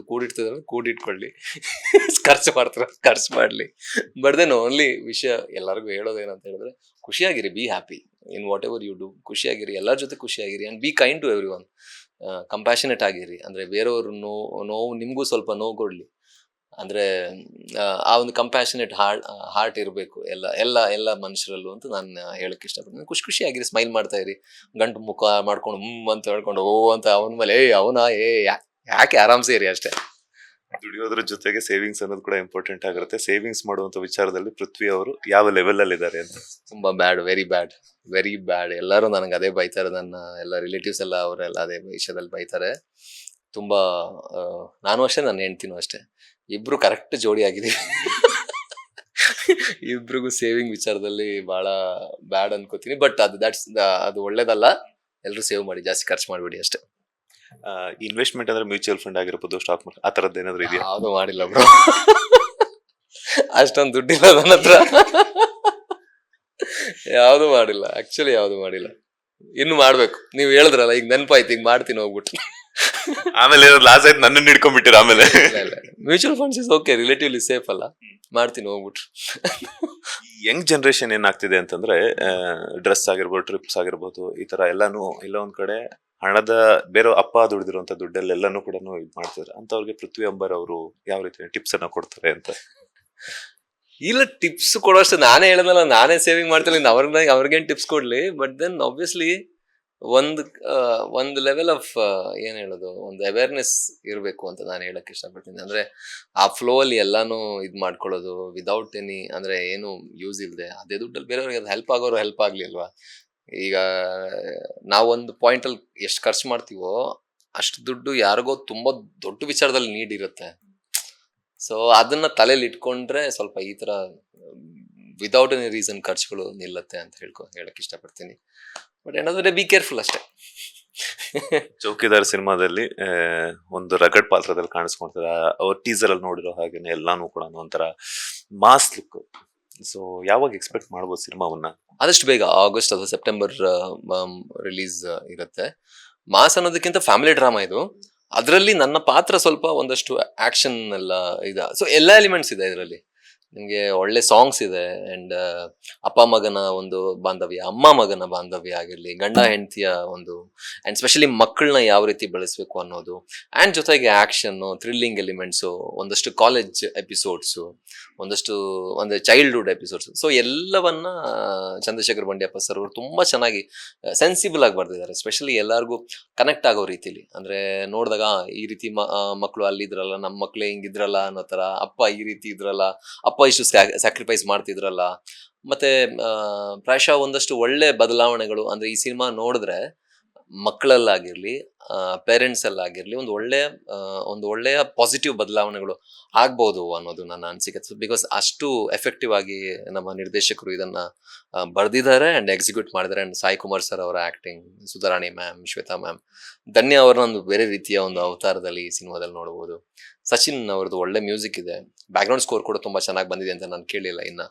ಸೊ ಇದೆಲ್ಲ ಒಂದು ಒಳ್ಳೆ ಎಕ್ಸ್ಪೀರಿಯನ್ಸ್ ಕೊಡುವಂತ ಸಿನಿಮಾ. ಅದ್ರ ಜೊತೆ ಏನ್ ಹೇಳೋದು, ಸುಮ್ಮನೆ ಸಿನಿಮಾ ಅನ್ನೋದಕ್ಕಿಂತ ಒಂದಷ್ಟು ಹ್ಯಾಂಗ್ ಓವರ್, ಒಂದಷ್ಟು ದಿನ ಈ ಸಿನಿಮಾ ಬಗ್ಗೆ ಯೋಚನೆ ಆಗಿರ್ಲಿ, ಒಂದಷ್ಟು ಸಿನಿಮಾ ನೋಡೋದ್ರಿಂದ ಇದು ಹಿಂಗ್ ಮಾಡ್ಬಾರ್ದಪ್ಪ, ನಾವು ಮುಂದೆ ಹೀಗ್ ಮಾಡಬಾರ್ದು ಅನ್ನೋ ವಿಚಾರಗಳನ್ನು ಕೂಡ ಈ ಸಿನಿಮಾ ಹೇಳುತ್ತೆ. ಬರೀ ವಾಯ್ಲೆನ್ಸ್ ಅನ್ನೋದಕ್ಕಿಂತ ಈ ತರದ ವಿಚಾರಗಳನ್ನ ಡೀಲ್ ಮಾಡಿ ಅದ್ರ ಜೊತೆ ಈ ತರ ಎಲ್ಲರಿಗೂ ಇಷ್ಟ ಆಗೋ ತರ ರಾ ವಾಯ್ಲೆನ್ಸ್ ಇರುವಂತಹ ಸಿನಿಮಾ ಅಂತ ಹೇಳ್ಬೋದು. ಅಂಡ್ ಈ ಒಂದು ಪಾತ್ರಕ್ಕಾಗಿ ಯಾರ ಹತ್ರ ಇನ್ಪುಟ್ಸ್ ತಗೊಂಡಿದ್ದುಂಟ ಡೈರೆಕ್ಟರ್ ಕಡೆಯಿಂದ? ಡೈರೆಕ್ಟರ್ ಸರ್ ಇಂದ ತುಂಬಾ ಇನ್ಪುಟ್ಸ್ ತಗೊಂಡಿದ್ದೀನಿ. ಬಿಕಾಸ್ ಅವರೇ ಬರ್ದಿರೋದ್ರಿಂದ ಬಹಳಷ್ಟು ಈ ಪಾತ್ರ ಯಾವ ರೀತಿ, ಯಾವ ಟೆಂಪೋದಲ್ಲಿ ಇರುತ್ತೆ, ಯಾವ ರೀತಿ ಮಾತಾಡುತ್ತೆ, ಆ ಒಂದು ಟೆಂಪರ್ಮೆಂಟ್ ಏನು, ಅದನ್ನೆಲ್ಲ ನಮ್ಮ ನಿರ್ದೇಶಕರು ಅವ್ರು ಕ್ಲಿಯರ್ ಕಟ್ ಇದ್ರು. ಅಂದ್ರೆ ಏನ್ ಬೇಕು ಅನ್ನೋದು. ಸೊ ಅದೇ ಹೇಳಿದಾಗೆ ಈ ಸಿನಿಮಾದಲ್ಲಿ ಏನೇ ಔಟ್ಕಮ್ ಆದ್ರು, ಏನೇ ಕ್ರೆಡಿಟ್ ಬಂದ್ರು, whole and solely goes to Chandrashekhar Bandiyappa sir. And specially ಇದನ್ನ ಸಿನಿಮಾ ಈ ಪ್ಲಾಟ್ ಅನ್ನ ನಂಬಿ ಪ್ರೊಡ್ಯೂಸ್ ಮಾಡಿ ಅದಕ್ಕೆ ಏನ್ ಬೇಕೋ ಎಲ್ಲ ಕೊಟ್ಟಿರುವಂತ Kallalli Chandrashekhar sir, doctor Kallalli Chandrashekhar sir ನಿಜವಾಗ್ಲೂ ಪ್ಯಾಷನೆಟ್ ನಿರ್ಮಾಪಕರು ಅವರು. ಏನ್ ಬೇಕೋ ಅದಕ್ಕೆ ಸಿನಿಮಾಗೆ ಎಲ್ಲ ಕೊಟ್ಟಿದ್ದಾರೆ. ಅಂಡ್ ಇನ್ನಷ್ಟು ಬಹಳಷ್ಟು ಸಿನಿಮಾಗಳು ಮಾಡ್ಬೇಕು ಅನ್ನೋ ಆಸೆ ಇಟ್ಟಿರುವಂತ ಪ್ರೊಡಕ್ಷನ್ ಹೌಸ್. ಸೊ ಹಾಗಾಗಿ ಎಲ್ಲ ಖುಷಿ ಇದೆ. ಇನ್ನೊಂದು ಕ್ವಶನ್ ಅಂದ್ರೆ, ಶಿವಣ್ಣ 40 years ಕಂಪ್ಲೀಟ್ ಮಾಡಿದ್ದಾರೆ ಇಂಡಸ್ಟ್ರಿಯಲ್ಲಿ. ಸೊ ಯಾವ ರೀತಿ ಬೆಸ್ಟ್ ವಿಶಸ್ ಅನ್ನ ಅಂಡ್ ಕಂಗ್ರಾಚುಲೇಷನ್ಸ್ ಹೇಳಕ್ ಇಷ್ಟಪಡ್ತೀನಿ? ಇನ್ನಷ್ಟು ಬಹಳಷ್ಟು ವರ್ಷಗಳ ಕಾಲ ಅವ್ರು ನಮ್ಮನ್ನ ಅದೇ ಎನರ್ಜಿಲಿ, ಅದೇ ರೀತಿಲಿ ಎಂಟರ್ಟೈನ್ ಮಾಡಬೇಕು. ಅಂಡ್ ಸ್ಪೆಷಲಿ ನಮ್ಮ ಕನ್ನಡ ಚಿತ್ರರಂಗಕ್ಕೆ ಒಬ್ಬ ಲೀಡರ್ ಆಗಿ, ಅಂದ್ರೆ ಈಗ ಶಿವಣ್ಣ ಅವ್ರನ್ನೇ ನಾವು ನೋಡೋದು, ಅಂದ್ರೆ ಲೀಡರ್ ಆಗಿ ಇರಬೇಕು. ಅಂಡ್ ನಮ್ಮನ್ನ ಅಂದ್ರೆ ಗೈಡ್ ಮಾಡ್ತಾ ಮುಂದೆ ಕರ್ಕೊಂಡು ಹೋಗ್ಬೇಕು ಅನ್ನೋದು ನನ್ನ ಆಸೆ ಅದು. ಅಂಡ್ ಆಬ್ವಿಯಸ್ಲಿ ನಾನು ಅವ್ರ ಜೊತೆ ವರ್ಕ್ ಮಾಡಿರೋದ್ರಿಂದ ನನ್ನ ಲೈಫ್ನ ಬೆಸ್ಟ್ ಮೂಮೆಂಟ್ಸ್ ಒಂದಷ್ಟು ಅವ್ರ ಜೊತೆ ಆಕ್ಟ್ ಮಾಡ್ತಾ ಪ್ರಮೋಷನ್ ಮಾಡ್ತಾ ಕಲ್ತಿದ್ದೀನಿ. ಅಂಡ್ ಬಹಳಷ್ಟು ಕಲ್ತಿದ್ದೀನಿ ಅವರಿಂದ. ಬಹಳಷ್ಟು ಪ್ರೀತಿ ಕೊಟ್ಟಿದ್ದಾರೆ, ತಮ್ಮ ತರ ನೋಡ್ಕೊಂಡಿದ್ದಾರೆ. ಸೊ ಅದೆಲ್ಲ ಒಂಥರ ನನಗೆ ಲೈಫ್ ಲಾಂಗ್ ನಾನು ನೆನ್ಸ್ಕೊಳ್ಳುವಂತಹ ಕ್ಷಣಗಳು ಯಾವಾಗ್ಲೂ ಕೂಡ. ಸೊ ಶಿವಣ್ಣ ಅಂತ ಹೇಳಿದ ತಕ್ಷಣ ಒಂದೊಂದು ಬೇರೆ ರೀತಿಯ ಒಂದು ಭಾವನೆ ಇಲ್ಲಿ ಹುಟ್ಟುತ್ತೆ as a fan. And as ಅವ್ರ ಜೊತೆ ಕೆಲಸ ಮಾಡಿರೋದ್ರಿಂದ ಅದೊಂದು ಬೇರೆನೆ ಫೀಲಿಂಗ್ ಅದು. ಐ ಮೀನ್ ತುಂಬಾ ಜೆನ್ವಿನ್ ವ್ಯಕ್ತಿ ಅವರು. ಒಂದ್ ಎಳ್ಳಷ್ಟು ಎಲ್ಲೂ ಅಂದ್ರೆ ತೋರ್ಪಡಿಕೆ ಆಗಿರ್ಲಿ, ಕಲ್ಮಶ ಆಗಿರ್ಲಿ, ಅದ್ಯಾವುದೂ ಇಲ್ಲ. ಡೌನ್ ಟು ಅರ್ತ್ ಅಂತ ಹೇಳ್ತಾರಲ್ಲ, ಅದಕ್ಕೆ ಒಂದು ಲೈವ್ ಎಕ್ಸಾಂಪಲ್ ಅವರು. ಸೊ ಹಾಗಾಗಿ ಬಹಳ ಖುಷಿ ಇದೆ. ಅಂದ್ರೆ ಆ ಕ್ಷಣಗಳನ್ನು ಯಾವಾಗ್ಲೂ I will always cherish in my life. Father's Day ಬರ್ತಿರೋದ್ರಿಂದ ಸಿನಿಮಾದ ಮೂಲಕ ಅಂತೂ ಚೌಕಿದಾರ್ ಸಾಂಗ್ ಅನ್ನ ಮಗಳಿಗೆ ಹಾಗೇನೆ ಮನೆಯವ್ರಿಗೆ ಎಲ್ರಿಗೂ, ಅದ್ರ ಜೊತೆ ನಿಮ್ಮ ಆಡಿಯನ್ಸ್ ಎಲ್ರಿಗೂ ಗಿಫ್ಟ್ ಅನ್ನ ಕೊಡ್ತಾ ಇದಾರೆ. ಸೊ ಮಗಳಿಗೆ ಏನ್ ಗಿಫ್ಟ್ ಕೊಡಕ್ ಹೊರಟಿದ್ರ? ಮಗಳಿಗೆ ಏನು ಪ್ರತಿದಿನ ಗಿಫ್ಟ್ ಕೊಡೋದು, ಹೊರಗೆ ಹೋದ ತಕ್ಷಣ ಅದ್ ಬೇಕು ಇದ್ ಬೇಕು ಅಂತ ಇರ್ತಾಳೆ, ಕೊಡ್ತಾನೆ ಇರ್ತೀನಿ. ಅವಳು ನಮಗ್ ಕೊಡ್ತಾ ಇರೋದು ಗಿಫ್ಟ್ ಲವ್ ರೀತಿಯಲ್ಲಿ. ಅಂದ್ರೆ ಐ ಎಂಜಾಯ್ ಅಂದ್ರೆ. ಅಂಡ್ ಈ ಸಾಂಗ್ ಕೂಡ ಸ್ಪೆಷಲಿ ನಾಗೇಂದ್ರ ಪ್ರಸಾದ್ ಸರ್ ಅವರು ತುಂಬಾ ಚೆನ್ನಾಗಿ ಬರ್ದಿದ್ದಾರೆ. ಅಂದ್ರೆ ಕೇಳಿದ ತಕ್ಷಣ ಹೃದಯಕ್ಕೆ ಮುಟ್ಟುವಂತ ಸಾಲುಗಳು. ವಿಜಯ್ ಪ್ರಕಾಶ್ ಸರ್ ಈ ತರ ಹಾಡುಗಳನ್ನ, ಸ್ಪೆಷಲಿ ಫೀಲ್ ಇರುವಂತ ಹಾಡುಗಳನ್ನ ಅದ್ಭುತವಾಗಿ ಹಾಡ್ತಾರೆ. ಸಚಿನ್ ಬಸ್ರು ಇದ್ದಾರೆ ಮ್ಯೂಸಿಕ್ ಡೈರೆಕ್ಟರ್. ಅಂಡ್ ಚಂದ್ರಶೇಖರ್ ಬಂಡ್ಯಪ್ಪ ಸರ್ಗೆ ಒಳ್ಳೆ ಹಾಡುಗಳ ಬಗ್ಗೆ ಒಂದು ಒಳ್ಳೆ ಅಭಿರುಚಿ ಇದೆ, ನಾನು ಅವಾಗಲೇ ಹೇಳಿದಾಗೆ. ಸೊ ಹಾಗಾಗಿ ಖುಷಿ ಇದೆ. ಅಂದ್ರೆ ಫಾದರ್ಸ್ ಅಂದ್ರೆ ಅಪ್ಪಂದ್ರ ಬಗ್ಗೆ ಸಾಂಗ್ಸ್ಗಳು ಬಂದಿದ್ದು ಬಹಳ ವಿರಳ ಅಲ್ವಾ, ಬಹಳ ಕಡಿಮೆ. ಅಂದ್ರೆ ತಾಯಿ ಬಗ್ಗೆ ಬಹಳಷ್ಟು ಹಾಡುಗಳು, ಬಹಳಷ್ಟು ಕವಿತೆಗಳು ತುಂಬಾ ಮೊದಲಿಂದನೂ ಬಂದಿದೆ. ಅಂದ್ರೆ ತಾಯಿಯನ್ನ ಬಹಳ ಬೇರೆ ಬೇರೆ ರೀತಿಯಲ್ಲಿ ನಾವು ವ್ಯಾಖ್ಯಾನಿಸ್ತೀವಿ. ಬಟ್ ಅಪ್ಪನ ಸ್ಯಾಕ್ರಿಫೈಸ್ ಏನಿದೆ, ಅಪ್ಪನ ಪ್ರೀತಿ ಏನಿದೆ, ಅದು ತುಂಬಾ ಸಟಲ್ ಅಂತ. ಅಂದ್ರೆ ಅವ್ರು ಎಲ್ಲೂ ಎಕ್ಸ್ಪ್ರೆಸ್ ಮಾಡಲ್ಲ, ಬೈತಾರೆ, ಗದರ್ತಾರೆ, ಬಟ್ ಒಳಗೊಂದು ಬಹಳ ಪ್ರೀತಿ ಇರುತ್ತೆ. ಅಂಡ್ ತುಂಬಾ ಜವಾಬ್ದಾರಿಯಿಂದ ಫ್ಯಾಮಿಲಿನ ಮುನ್ನಡೆಸ್ತಾ ಹೋಗ್ತಾ ಇರ್ತಾರೆ. ಹೊರಗಡೆ ಏನೇ ಕಷ್ಟ ಆದ್ರೂ, ಏನೇ ಇನ್ಸಲ್ಟ್ ಆದ್ರೂ, ಏನೇ ಆದ್ರೂ ತಡ್ಕೊಂಡು ಬಂದು ನಮ್ಮ ಮಕ್ಕಳಿಗೆ, ನನ್ನ ಹೆಂಡತಿ, ನನ್ನ ಮಕ್ಕಳು ಚೆನ್ನಾಗಿರ್ಬೇಕು ಅನ್ನೋದು ತಂದೆಯ ಒಂದು ಮೇನ್ ಭಾವ ಇರೋದು. ಸೊ ಅದನ್ನ ತುಂಬಾ ಚೆನ್ನಾಗಿ ಹಾಡಲ್ಲಿ ಎಕ್ಸ್ಪ್ರೆಸ್ ಮಾಡಿದ್ದಾರೆ ಅಂತ ಹೇಳಕ್ ಇಷ್ಟಪಡ್ತೇನೆ. ಖುಷಿ ಇದೆ. ಮಗಳಿಗೆ ಪ್ರೀತಿಯಿಂದ ಪೃಥ್ವಿ ಅಂಬರ್ ಅವರು ಏನಂತ ಕರೀತಾರೆ? ಚಾರು ಚಾರು ಅಂತ ಕರಿತೀನಿ, ಪುಟ್ಟುಮ್ಮ ಅಂತ ಕರಿತೀನಿ, ಅದೆರಡು ಹೆಸರು ಕರಿತೀನಿ. ಪಪ್ಪ ಅಂತಾರೆ, ಡ್ಯಾಡಿ ಅಂತ? ಪಪ್ಪ, ಅಪ್ಪ, ಪಾಪ, ಏನೇನು ಅದೇ ಎಲ್ಲ ಮಿಕ್ಸ್ ಅವಳ್ದು. ಕೆಲವೊಂದ್ಸರಿ ಅಪ್ಪ ಅಂತಾಳೆ, ಕೆಲವೊಂದ್ಸರಿ ಪಪ್ಪ ಅಂತಾಳೆ. ಸ್ಪೆಷಲಿ ಅಮ್ಮ ಅಂತ ಕರೆಯೋದಕ್ಕಿಂತ ಜಾಸ್ತಿ ಅವಳ ಪಪ್ಪ ಅಂತ ಕರೆಯೋದು ಜಾಸ್ತಿ.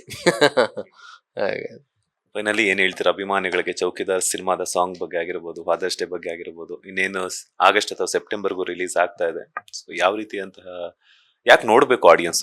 ಎಲ್ಲರಿಗೂ ಫಾದರ್ಸ್ ಡೇ ಶುಭಾಶಯಗಳು ಎಲ್ಲ ಅಪ್ಪಂದ್ರಿಗೆ. ಅಂಡ್ ಸ್ಪೆಷಲಿ ಚೌಕಿದಾರ್ ಒಂದು ಅದ್ಭುತವಾದ ಮೆಸೇಜ್ ಇಟ್ಕೊಂಡು ಬರುವಂತ ಸಿನಿಮಾ. ಅದ್ರ ಜೊತೆ ಎಂಟರ್ಟೈನ್ಮೆಂಟ್. ಈಗ ಚಂದ್ರಶೇಖರ್ ಬಂಡ್ಯಪ್ಪ ಸರ್ ಅವರ ಸಿನಿಮಾ ಶೈಲಿ ಏನಿದೆ, ಬೇರೆ ಬೇರೆ ರೀತಿಯ ತುಂಬಾ ಡಿಫ್ರೆಂಟ್ ಅಪ್ರೋಚ್ ಇರುವಂತಹ ನಿರ್ದೇಶಕರು ಅವರು. ಅದೇ ಅಪ್ರೋಚ್ ಅಲ್ಲಿ ಈ ಸಿನಿಮಾನು ಮಾಡಿದ್ದಾರೆ. ಸಾಯಿ ಕುಮಾರ್ ಸರ್ ಅವರು ಅದ್ಭುತವಾಗಿ ಪರ್ಫಾರ್ಮ್ ಮಾಡಿದ್ದಾರೆ. ಸುಧಾರಾಣಿ ಮ್ಯಾಮ್, ಶ್ವೇತಾ ಮ್ಯಾಮ್, ಧನ್ಯ, ಎಲ್ರು ಇದರಲ್ಲಿ ಒಂಥರ ಎಲ್ಲ ಆಕ್ಟರ್ಸ್ನ ನೀವು ಬೇರೆ ಮೊದಲಿಗೆ ನೋಡಿರುವ ರೀತಿಗಿಂತ ತೀರಾ ಬೇರೆ ರೀತಿಲಿ ಇದರಲ್ಲಿ ಧರ್ಮ ಸರ್ ಕೂಡ ಅಷ್ಟೇ, ಅವರು ಕೂಡ ತುಂಬಾ ಡಿಫ್ರೆಂಟ್ ಆಗಿ ಕಾಣಿಸ್ತಾರೆ ಈ ಸಿನಿಮಾದಲ್ಲಿ. ಅಂಡ್ ಒಳ್ಳೆ ಮ್ಯೂಸಿಕ್ ಇದೆ, ಒಳ್ಳೆ ಆಕ್ಷನ್ ಇದೆ. ಎಲ್ಲ ಹುಡುಗರಿಗೂ ಇಷ್ಟ ಆಗುವಂತ ಸಿನಿಮಾ, ಎಲ್ಲ ಪೇರೆಂಟ್ಸ್ಗೂ ಇಷ್ಟ ಆಗುವಂತ cinema. So completely family entertainment, family drama. So ಹಾಗಾಗಿ ಬನ್ನಿ, ನಿಮ್ಗೆ ಖಂಡಿತವಾಗ್ಲೂ ಕನೆಕ್ಟ್ ಆಗುತ್ತೆ. ನೀವು ಖಂಡಿತವಾಗ್ಲೂ ಇಮೋಷನಲ್ಲೂ ಆಗ್ತೀರಾ, ಖಂಡಿತವಾಗ್ಲೂ ನೀವು ಥ್ರಿಲ್ ಕೂಡ ಆಗ್ತೀರಾ ಅಂತ ಒಂದು ಒಳ್ಳೆಯ ಸಿನಿಮಾ. ದಯವಿಟ್ಟು ಮಿಸ್ ಮಾಡಬೇಡಿ. ಆದಷ್ಟು ಬೇಗ ನಿಮ್ಮ ಹತ್ತಿರದ ಚಿತ್ರಮಂದಿರದಲ್ಲಿ ಚೌಕಿದಾರ್. ಮಾತಾಡ್ತಾ ಹೇಳ್ತಾ ಇದ್ರಿ ಚೌಕಿದಾರ್ ಫ್ಯಾಮಿಲಿ ಡ್ರಾಮಾ ಇರುವಂತಹ ಒಂದು ಕಥಾಹಂದರವನ್ನ ಹೊಂದಿರುವಂತದ್ದು. ರೀಸೆಂಟ್ ಆಗಿ ಏನಾಯ್ತು ಅಂತಂದ್ರೆ ಅಹಮದಾಬಾದ್ನಲ್ಲಿ ನಡೆದಿರುವಂತದ್ದು. ಸೊ ಒಂದೊಳ್ಳೆ ಕನಸುಗಳನ್ನ ಕಟ್ಕೊಂಡು ಎಲ್ಲೋ ಒಂದು ಲಂಡನ್ಗೆ ಹೋಗ್ಬಿಟ್ಟು ಸೆಟ್ಲ್ ಆಗ್ಬೇಕು ಅನ್ನುವಂತ ಸುಮಾರು ಒಂದು ಫ್ಯಾಮಿಲಿಗಳೆಲ್ಲ ಇದ್ರು. ಸೊ ಅವರೆಲ್ಲನೂ ಕೂಡ ಹೋದಾಗ ಒಂದಷ್ಟು ಕನಸುಗಳನ್ನ ಕಟ್ಕೊಂಡು ಹೋಗಿದ್ರು. ಸೊ ಅಂತವ್ರು ಒಂದು 5 ನಿಮಿಷಕ್ಕೆ ನೀವು ಆಗ್ಲೇ ಹೇಳ್ತಿದ್ದಾಗ ಚಿಟಿಕೆ ಹೊಡೆಯೋದ್ರಲ್ಲಿ ಜೀವ ಇರುತ್ತಲ್ವೋ ಗೊತ್ತಿಲ್ಲ. ಸೊ ಅಂತ ಅವ್ರಿಗೆ ಚೌಕಿದಾರ್ ಟೀಮ್ ಕಡೆಯಿಂದ ಆ ಹೀರೋ ಆಗಿ ಏನು ಹೇಳ್ತೀರಾ ಅವರ ಆತ್ಮಕ್ಕೆ ಎಲ್ಲಾನು? ಏನ್ ಹೇಳೋದು, ಅದು ನಾನು ಏನೇ ಹೇಳಿದ್ರು ಕೂಡ ಕಳ್ತ್ಕೊಂಡಿರುವಂತ ಫ್ಯಾಮಿಲಿಗೆ ಇದೆಯಲ್ಲ, ಅವರಿಗೆ ಅದು ತುಂಬಾ ದೊಡ್ಡ ಟ್ರಾಮಾ ಅದು. ಅಂದ್ರೆ ಎಷ್ಟೋ ಅಂದ್ರೆ ಅವರು ಹೋಗಿರೋರು ಹೌದು 100%. ಅದ್ರ ಜೊತೆ ಅವರ ಫ್ಯಾಮಿಲಿ ಮೆಂಬರ್ಸ್ಗೆ ನಿಜವಾಗ್ಲೂ ಅಂದ್ರೆ ಡೈಜೆಸ್ಟ್ ಮಾಡ್ಕೊಳಕ್ಕೆ ಆಗಲ್ಲ. ನಮ್ಮ ಮಂಗಳೂರಲ್ಲೂ ಇದೇ ರೀತಿ ಆಗಿತ್ತು ಒಂದಷ್ಟು ವರ್ಷಗಳ ಹಿಂದೆ. ಸೊ ಅದನ್ನೆಲ್ಲ ನೆನ್ಸ್ಕೊಂಡ್ರೆ ಬಹಳ ಬೇಜಾರಾಗುತ್ತೆ. ಬರೀ ಪ್ರೇ ಮಾಡ್ಬೋದು ಅಷ್ಟೇ, ನಾವು ವರ್ಡ್ಸ್ ಅಲ್ಲಿ ಹೇಳೋದಕ್ಕಿಂತ ಅವ್ರಿಗೋಸ್ಕರ ಅಂದ್ರೆ ಅವ್ರಿಗೆ ಆ ಕರೇಜ್ ಕೊಡ್ಲಿ ದೇವರು ಅನ್ನೋದ್ರ ಬಗ್ಗೆ ಪ್ರೇ ಮಾಡ್ಬೋದು ಅಷ್ಟೇ. ಅದೇ ನಾನು ಹೇಳಿದಾಗೆ ನಮ್ಮ ಲೈಫ್ ಬಹಳ ಅನ್ಸರ್ಟೇನ್. ನಾವು ಬಹಳಷ್ಟು ಪ್ಲಾನ್ಸ್ಗಳನ್ನ ಅದು ಇದೆಲ್ಲ ಮಾಡ್ಕೊಂಡಿರ್ತೀವಿ. ದೇವರಿಗೆ 1 ಸೆಕೆಂಡ್ ಸಾಕು ಅದನ್ನೆಲ್ಲ ಇದು ಮಾಡಕ್ಕೆ. But heart bleeds for them. ಅಂದ್ರೆ ಬಹಳ ಬೇಜಾರು ನೋಡಿ, ನನಗೆ ತುಂಬಾ ಅಂದ್ರೆ ತುಂಬಾ ಬೇಜಾರಾಯ್ತು. ಅಂದ್ರೆ ಅದೇ ಹೇಳಿದ್ನಲ್ಲ, ಇದು ಲೈಫ್ ಅನ್ನೋದೇ ಅನ್ಸರ್ಟೈನ್. ಸೊ ನಾವು ಏನು ನಮ್ಮ ಕೈಲಿ ಏನೂ ಇಲ್ಲ, ಯಾವುದು ಏನು ಅಲ್ಲ ಆಗುತ್ತೆ. ಸೊ ಆದಷ್ಟು ಇದ್ದಷ್ಟು ದಿನ ಎಲ್ಲರ ಜೊತೆ ಒಳ್ಳೆ ರೀತಿಲಿ ಎಲ್ಲರ ಜೊತೆ ಪ್ರೀತಿಯಿಂದ ಇರ್ಬೇಕು ಅಷ್ಟು ಅನ್ನೋದೇ ಹೇಳೋದು. ಅಂಡ್ ಅದ್ರ ಜೊತೆ ಫ್ಯಾಮಿಲಿಗೆ ಎಸ್ಪೆಷಲಿ ದೇವರು ಶಕ್ತಿ ಕೊಡ್ಲಿ, ಅದನ್ನ ಬೇರ್ ಮಾಡುವಂತ ಶಕ್ತಿ ಕೊಡ್ಲಿ. ಬಹಳ ಕಷ್ಟ, ಅದ್ ನಾವು ಹೇಳೋದು ಬಹಳ ಸುಲಭ. ಬಟ್ ಯಾರು ಆ ಒಂದು ಫೇಸ್ ಇಂದ ಟ್ರಾವೆಲ್ ಮಾಡ್ತಾ ಇರ್ತಾರೋ ಅವರಿಗೆ ನಿಜವಾಗ್ಲೂ ಅದು ಬಹಳ ಕಷ್ಟದ ವಿಚಾರ. So will pray for them ಅಷ್ಟೇ. Thank you so much. ಇಷ್ಟೊತ್ತು ನಮ್ಮ ಬಾಸ್ ಟಿವಿ ಜೊತೆ ಚೌಕಿದಾರ್ ಬಗ್ಗೆ ಆಗಿರೋದು ಒಂದಷ್ಟು ವಿಚಾರಗಳನ್ನ ತಿಳಿಸ್ಕೊಟ್ರಿ. ಒಳ್ಳೆದಾಗ್ಲಿ. ಸ್ಯಾಂಡಲ್ವುಡ್ ನಲ್ಲಿ ಚೌಕಿದಾರ್ ಟಾಪ್ ಮಟ್ಟದಲ್ಲಿ ಒಂದು ಸಕ್ಸಸ್ಫುಲ್ ಆಗಿ, ಹಾಗೇನೆ ಪರಭಾಷೆಗಳಿಗೂ ಡಬ್ಬಾಗಿ ಅಲ್ಲಿನ ಆಡಿಯನ್ಸ್ಗೂ ಕೂಡ ರಂಜಿಸ್ಲಿ ಅಂತ ಕೇಳ್ಕೊಳ್ತಾರೆ. Thank you sir. Thank you. ಇದಾಗಿತ್ತು ನಟ ಪೃಥ್ವಿ ಅಂಬಾರ್ ಅವರು ಒಂದು ಚೌಕಿದಾರ್ ಸಿನಿಮಾದ ಬಗ್ಗೆ ಆಗಿರ್ಬೋದು, ಅವರ ಒಂದು ಫಾದರ್ ಆಂಥಮ್ ಸಾಂಗ್ ಬಗ್ಗೆ ಅವರ ಮಾತುಗಳು. ಕ್ಯಾಮರಾ ಪರ್ಸನ್ ರವಿಚಂದ್ರ ಜೊತೆ Manjunath Srinivas, boss TV Kannada, Bengaluru. Latest ಹಾಗೂ ಇಂಟ್ರೆಸ್ಟಿಂಗ್ ಸುದ್ದಿಗಳಿಗಾಗಿ ಬಾಸ್ ಟಿವಿ ಕನ್ನಡ ಚಾನೆಲ್ನ ಸಬ್ಸ್ಕ್ರೈಬ್ ಮಾಡಿ. ಹಾಗೆಯೇ ಬೆಲ್ ಐಕಾನ್ ಪ್ರೆಸ್ ಮಾಡಿ. ಇದರ ಜೊತೆಗೆ ಫೇಸ್ಬುಕ್, ಇನ್ಸ್ಟಾಗ್ರಾಮ್, ಎಕ್ಸ್ ನಲ್ಲೂ ಮಿಸ್ ಮಾಡದೆ ಫಾಲೋ ಮಾಡಿ.